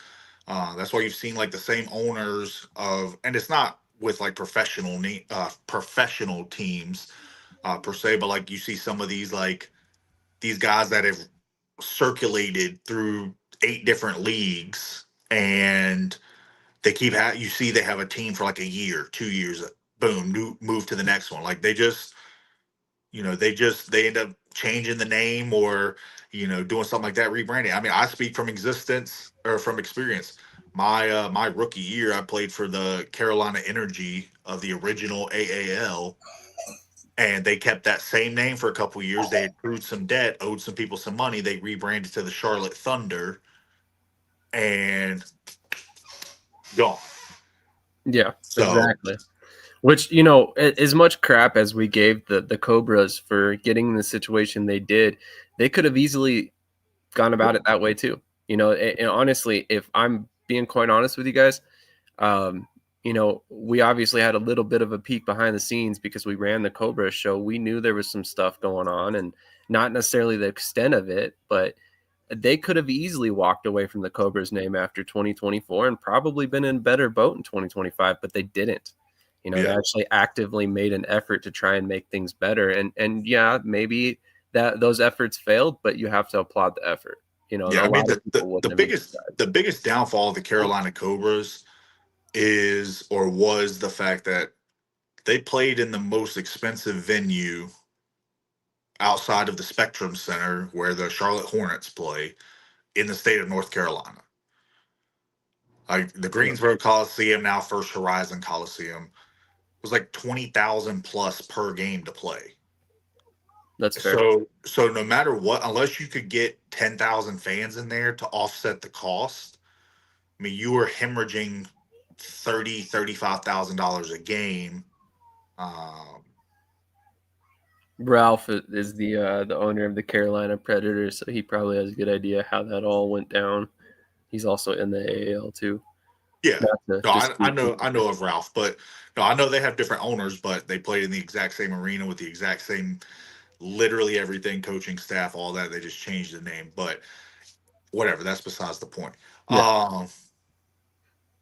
But yeah, so I don't know. I mean, if they feel like it is going to work for their marketing, then by all means go for it. If you feel like it's going to hinder your performance as being able to get season tickets, you just got to weigh pros and cons to changing the name. And I want to say, I think this is a concern for a lot of, we were talking about, Cobras, but like the Minnesota Monsters, right? I think that's some of the concern from people. They're moving to a new league, plus the payroll, like an increase in payroll and the arena lease that they now have to pay, right? That's all these additional costs. So I think they said in their announcement, I thought that they were playing at the same arena, playing like they are, but the arena has two parts. It's a complex. So okay, it's moving to a bigger complex. I think. Gotcha. So I have a question I've been sitting on for a while in the chat, and honestly, Brad, I apologize that I've waited this long to pull it up. I mean, it's been almost 2 hours legitimately that it's been sitting here. But what's up, fellas? So I have a question about this new International Arena League that has announced a team in Greensboro. Any validity to it? CJ would know what's kind of happening in Carolina a lot better than I would, but I have not heard anything from anybody anywhere that knows anything concrete about that league. And to be honest, I have not asked. So, I mean, there is that. But at the same time, there's so much unknown with any league that's trying to have international travel at this level that I just don't know that I can take that league seriously yet. I mean, I'll sit here off the bat. There's no arena in Greensboro besides the Greensboro Coliseum. I mean, you could maybe you could play where the Swarm play, which is like the G League team for the Hornets, which is right next door, but the ceiling's too low. It's still going to be expensive. There's obviously nothing in Vegas, even though now there's a alleged schedule that they've put out. And they announced a team, the Las Vegas Rockers, which the logo's awesome. Yeah, don't get me wrong. Clearly AI generated, but it's awesome. But let's just the simplest way possible for my man Fengus Khan. I would believe you would have a higher chance of snow falling in July in Greensboro than having one, that league take off, or two, that there be a team that league would put a team back in Greensboro. Now, do I think that there could be like international teams? Like, could the teams that are overseas play against each other? Yeah. Do I think that the teams that are allegedly coming to the United States could play? Potentially. But just logistics alone. I mean, there's a reason why the Monterey Steel didn't make it through one season, or they finished one season in the NAL in 2017. There's a reason why the Monterey team in the AFL that then was going to the AF1, and then like there's so many logistic nightmares. You now have to get at least 30 people have to have passports. You have to have money for international travel. You now have to worry about, when you're paying guys, do you have to convert the money over? Do you have to do this? Do you have to do that? Like there's so many more things that you would have to worry about: insurance, arena costs, travel costs, all that stuff. Like there's teams that can barely afford, even when the prime AFL was going and you had multi-millionaires owning teams that were struggling to afford cross-country flight. How come if they were doing international travel, how come the CFL doesn't have a team in the USA like they used to? Because travel was crippling that organization. So for the people who are watching that think that you can just go from Las Vegas, Nevada to Stockholm and play an arena football game in a country that, to my knowledge, doesn't have arena football. Uh, if it does, it's on their level that we've never heard or seen of. You're very optimistic, and I had to put on a little Krish side of me there, because what makes it tough as a coach, and I don't want to speak for everyone, but what makes it tough is when all these professional leagues start popping up and they screw the players over and they screw coaches over and they screw communities over because they want to say they're professional so bad, but then they end up screwing over more people than they ever help. And that's where I have a problem. That's where I see, oh, there's 26 indoor arena football leagues, whatever, whatever, whatever. Like, no, there's four. There's the AF1, there is the IFL, there's the NAL, and there's the TAL. Everything else outside of that, and it's just my opinion, you are a developmental, semi-professional league. And there's probably good teams in those leagues, so it's not a one shoe fits all situation, but a situation like this, you're going to have guys who are jumping at it because everything looks too good to be true, and they're going to be screwed out of opportunities. Exactly. And like I was, with this whole Huntsville Astros, Alabama Beavers, I was called a bad guy. I had people mad at me. I had someone that I considered a friend in Kenyon Burnley. Like he's so mad at me, because I told him the league was fake. I wonder where he's hiding now. I hope he's happy with his experience. He's still in Huntsville. Yeah, exactly. So that's what I'm saying. Like, well, no, not in a bad way. They took care of the players well, and he wants not all the players got paid in Huntsville. That would be news to me. I've heard from several players that they were paid half their checks on bye weeks. And paid full checks on game weeks. Regardless of it, I mean, it's just still you're creating more issues than you're helping. Right. And like you end up with these situations now, like there's certain ones like the AAL or the AAL2, whatever, that have teams that are legitimate organizations but do not want to spend the money to have to travel and do those things. Okay, everyone has a rhyme or reason for wanting to do things, but you get these random like California 8-man indoor football league that are playing in open like fields. Like it's just there's certain things where it's like this, we got to quit calling everything professional, and we have to be okay to say, hey, this isn't gonna work. Don't do it because you're gonna screw people over. Like I guarantee you all the fans who are down there in Greensboro are hearing about this new potential team and thinking they're about to get a new team. Yeah. And now you're just going to let down those fans who are heartbroken when the Cobras close their doors. Yeah. It's false hope. It's false hope. And that's what they did with the ENT-LFN, right? They came to our community here. They got us so excited that there was going to be a team. And everyone, they had sponsors, everyone, and there's people that are still owing money from that. So, You know, I'm you sure. can, yeah. I mean, you look at and that's not just indoor football. It's every. I mean, you look at the IFA, True. and you can't. I don't want to beat a dead horse, but like, look at how many guys turned down opportunities to go to the IFA, and then got stranded, got stuck, never Yeah. got paid. We're playing semi-pro teams and beating them 82-0 every week. And like, how can we say we care about the players and we're trying to help give them opportunities, and then we start up a bunch of BS football, and it's just, and top of it, it's bad football. Yeah, I attack Huntsville, but like, again, that's what I heard, and like I know they do take care of the play, whatever. But my thing is like the level of competition, right? There's guys who they feel like they're professionals. Yes, they're getting paid. Yes, they're getting fed. But to me, the eye test, I think CJ, like you just said this, right? Is that really professional football?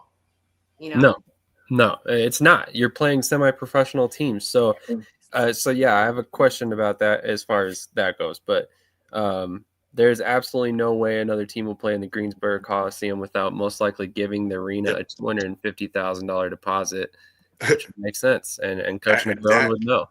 I was about to say, if there's anyone who can speak on it or knows more about how that works, is the man who just commented. That guy saw every check, saw every tax return, he was assistant coach, coordinator, head coach, general manager, president, pretty much accountant. He did everything besides actually physically own the organization. So if he's saying that there's probably no chance it's going to happen, there's probably no chance that there's going to be a team back in Greensboro unless you just get, a group of like Carolina Panthers, Charlotte Hornets players that want a big tax write-off and they all come together. But even then, they tried that experiment, like I said, with the Charlotte Thunder. You had Thomas Davis, Ted Ginn Jr., Joe Moss, who's like the biggest car dealer in North Carolina, and that worked for like 2 years. And then they got tired of losing all their money and they got out of it.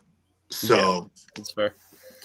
That's fair. I mean, there's a lot of questions. There's a lot of logistics that go into running an organization. If it was easy, everybody would do it. If it was easy, I would have a team. And trust me, you're not going to catch me owning a team anytime soon. But on that note, we've been here for about 3 hours. I think we've basically exhausted all the topics for the most part.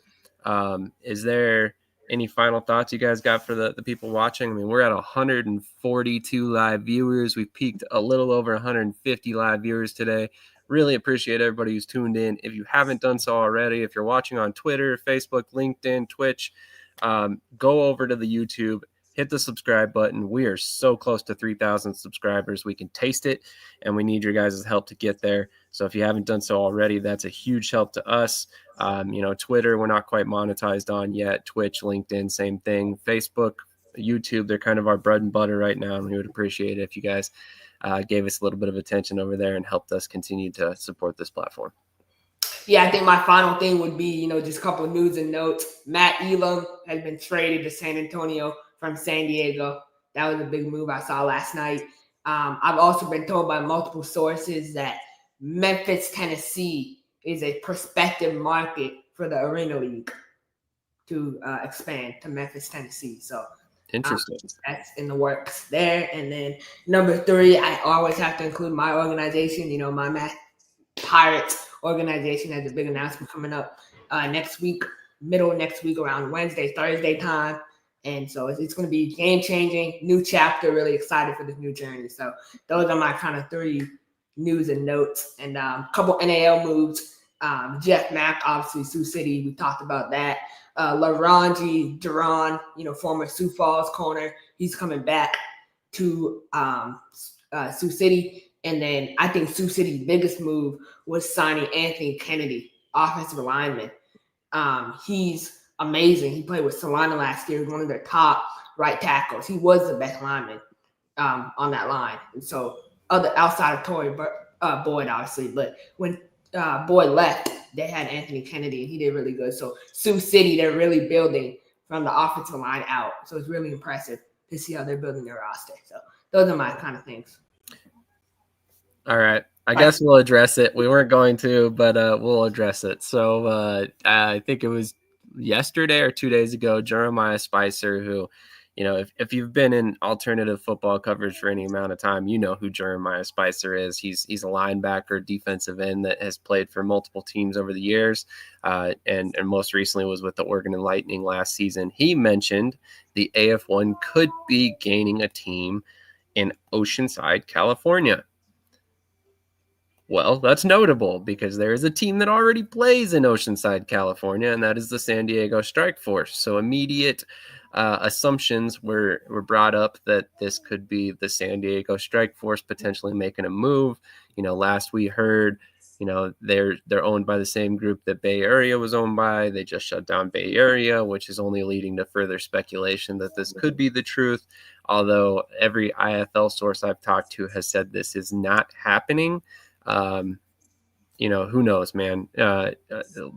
What I've learned to keep in mind with the arena football world is sometimes you'll get two sides of the story and they'll be different and it'll still happen. So you just never know. Some teams play things really close to the vest until the last minute and are, doing a really good job of keeping information tight. But there really isn't much to talk about at this time about it. But I mean, real quick, how big of a move do you guys think this would be for the AF1 if Strike Force do leave the IFL to go to the AF1? I don't believe it, man. I think, CJ will probably agree. Like, you're so behind the 8-ball. You're already signing players for the IFL season.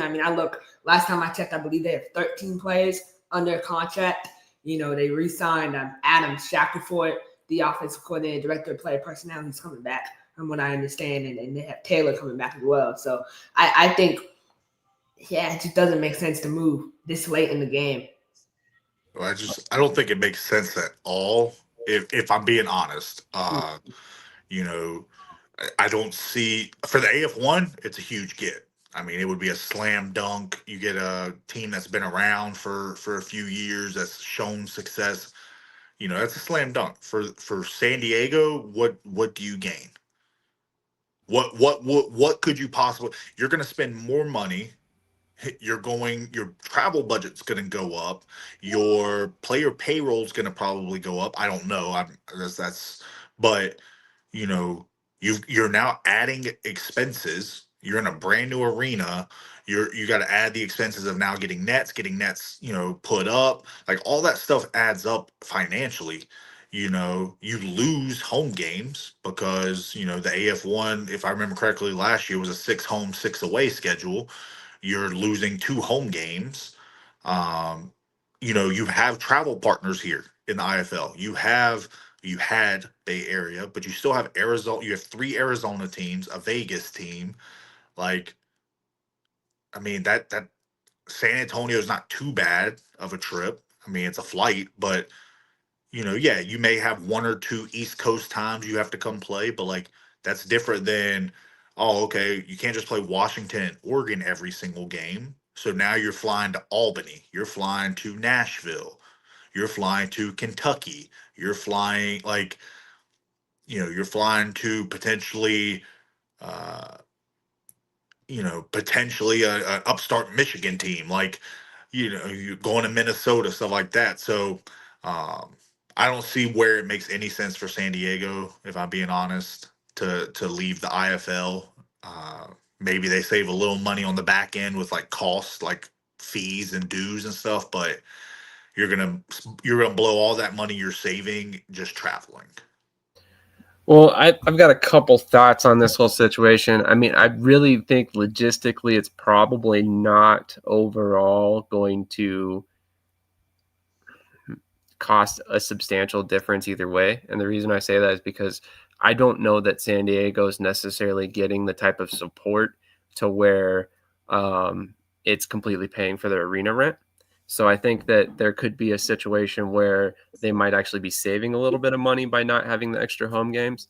Then on top of that, you do have Oregon, Washington. There's Stockton still out there. Are they actually joining? Who knows at this point? It's been 2 seasons of them just putting things off. So I would love to see them happen, but you don't really know. But, like you said, you've got 3 Arizona teams in Vegas, which I think are all technically closer travel. don't say I know geography, but I'm pretty sure San Diego is like Southern California. It's almost touching Mexico. I'm pretty sure. I would have to look it up, to be honest. But either way, that's closer.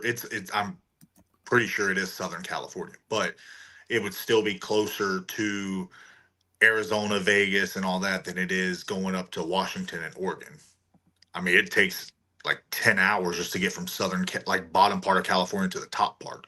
So, unless you're going to bus your guys to Oregon and Washington, and now you're kind of losing some of that, what was making you kind of great, Yeah. Those little things matter. Like as a player, I don't want to be on a 12, 14-hour bus ride.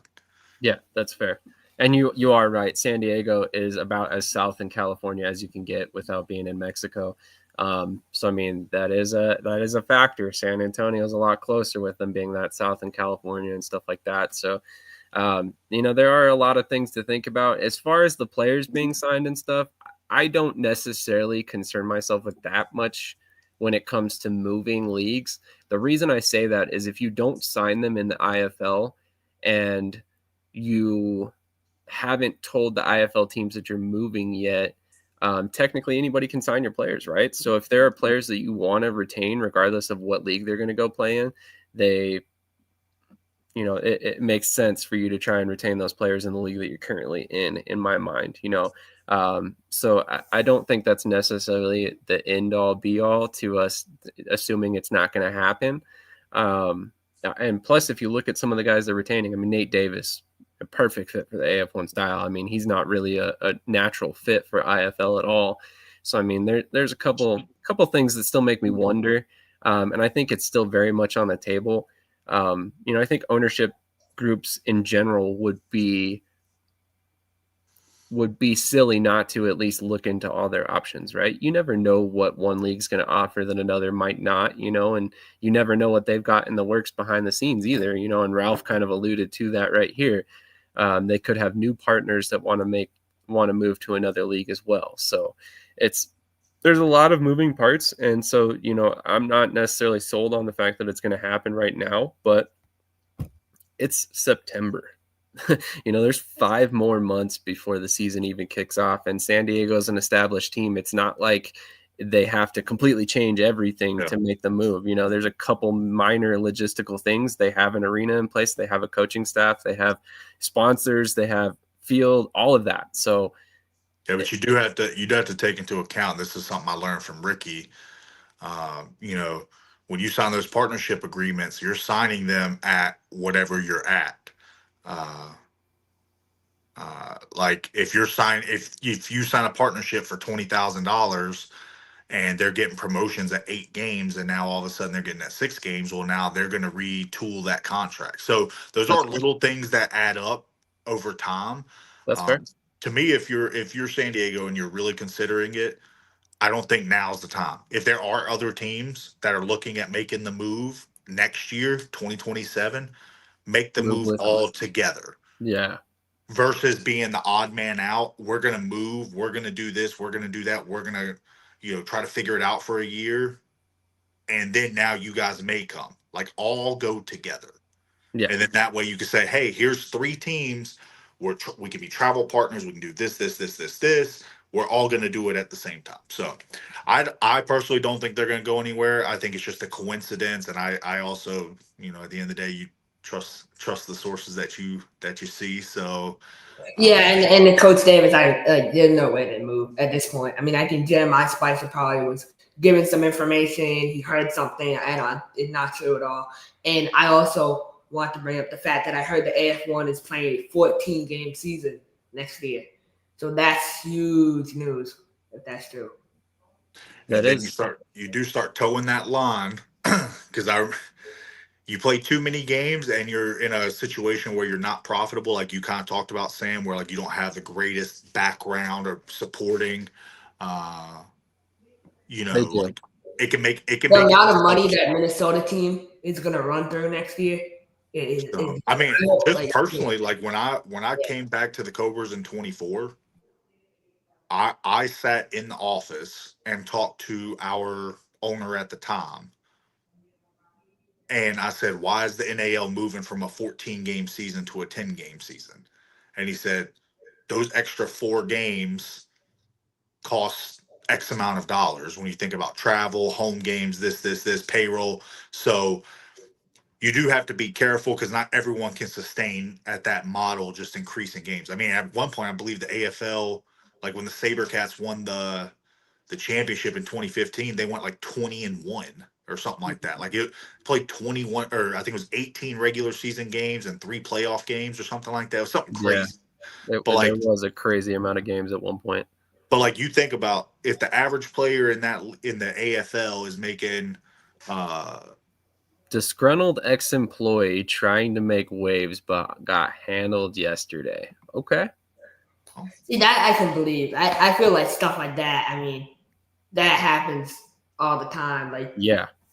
like that's Look, wasn't it like last year that happened with an NBA account, or literally like the league account or something like that, where the social media manager left and was like posting as the NBA, or I don't remember exactly how it may have been a team, but I just remember there being some situation. 18-game regular season, Ralph Bird says. Yeah, so like that, I mean, that stuff adds up, man, and not every owner is set up for that. Not every team. That's why you're starting to see so much more regionalization of the leagues. You know, you have 3 Arizona teams, Vegas and Southern California in a pocket. You know, San Antonio is not too far. You have Green Bay, Quad City, all them in a pocket. The NAL is it's to cut the biggest killer of indoor teams is payroll and travel.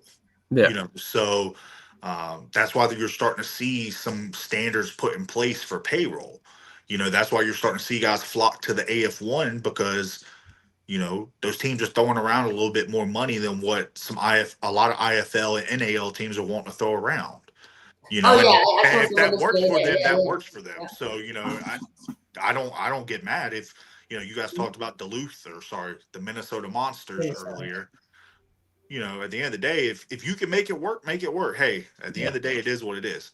But there is a reason why the NFL has a salary cap. There is a reason, you know, because if everyone's trying to keep up with the Joneses, we're all going to fail. So. Right, and I agree with you, CJ. And I think the biggest thing is like, you know, I was telling someone this, like, look at Jerome Johnson, for an example, right? With Albany, Jerome Johnson is getting paid more in Albany than he would at any IFL or NAL team. And that's the reality of it. So, you know. But if they can make it work, they can make it work. Right, yeah. Like, I don't get mad at teams for trying to make it work. But, yeah, so I think to kind of round it up, I don't think San Diego's leaving. No. And my last, 2 things for the day, support your local indoor team, buy tickets, and then. That's fair. That did affect the league dramatically. But yeah, go support your local team, buy tickets, buy merch. And then if you guys if you guys want to stay in touch with me, follow me on Instagram, follow me on X, friend me on Facebook. I'm pretty good about following and doing all that stuff unless you're like a spam account or you're trying to sell me uniforms or stuff like that. Then I'll just delete it. But outside of that, just give me a follow if you want to keep up all things Omaha Beef. Follow myself, our owner Ricky Burtz, our head coach Brandon Negrone. Follow our players and tune in for a great season. Absolutely. Thank you again for your time, CJ. Krish, any final thoughts? No, yeah, thanks everyone for tuning in. I appreciate you, CJ, as always. You know, I always enjoy doing this every Saturday morning. I can't wait for next week. You know, and I feel like I feel like as news, like I thought news would die down at this point, but there's so much more to come. This offseason is it gets crazier by the day. So It really does. It really does. Real quick before we get out of here, I've got 2 things that I wanted to shout out. So I definitely, it's a little bit more of a somber note. So I apologize for kind of bringing down the energy a little bit here right at the end. But these are things that I feel like I haven't mentioned in the recent past, and I'm disappointed in myself that I didn't. So the first one that I wanted to shout out and throw out there, a former member of the Idaho Horsemen is going through a struggle right now with ALS. His name is Justin Garcia. He was a member of the Idaho Horsemen a couple years ago. And as you guys all know, if you haven't heard, ALS is a very, very terrible disease. It is incredibly hard to deal with for the family, for his kids.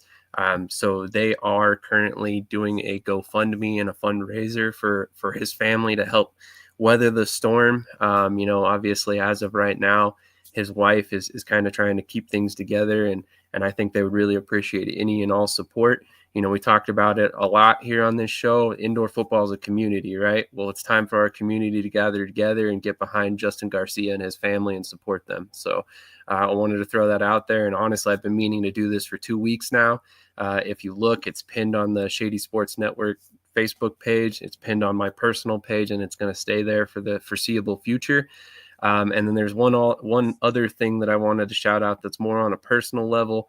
I don't really normally like to put my personal business out there too much or anything that involves my family, but this is something that I've been kind of keeping close to the vest for a long time.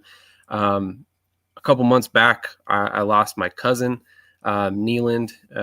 He was in a car wreck and left behind a very young son that you can see in this picture. His mother and his grandmother are now raising his child, and they are going through some struggles as well. And as you can see, we've had a lot of great people donate to this cause as well, and we've raised over $3,100. But there's a lot more to go. He was a full-time employee. He was his main support for his kids. So they're going through some struggles right now, and any and everything can help them as well. So, like I said, a little bit of a somber note there at the end. Don't ever like to really kill the energy too much, but at the same time, good people need our help, so I wanted to throw that out there. And if you're somebody who's watching and you're going through some struggles and there's, something that we can help you with in terms of, sharing a GoFundMe or something of that sort, let us know. We're happy to do it, right? Like I said, we're a community here. Let's use that for the benefit of everybody. But on that note, definitely reach out to your friends, your family and stuff. Make sure they know that they love you or you love them and vice versa. And just make sure that you're telling your family all the time, because you never know when you might not see them again at, the next family dinner or whatever it may be. So just one of those situations where I wanted to throw that out there. Really appreciate everybody's support today. You guys have been great. Lots of comments, lots of engagement. And honestly, that's the funnest part of the show, if I'm being quite frank. So definitely can't wait for next week. It's been a long one, so we'll catch you guys in the next episode. Thank you once again for everybody who tuned in. Yo, what's good? Cedric the bus driver here. I don't know about you guys, but I know what I will be doing every Tuesday, Saturday, and Sunday, and Thursday nights too. I'll be over at Shady Sports Network, so catch up with me. Holla at your boy.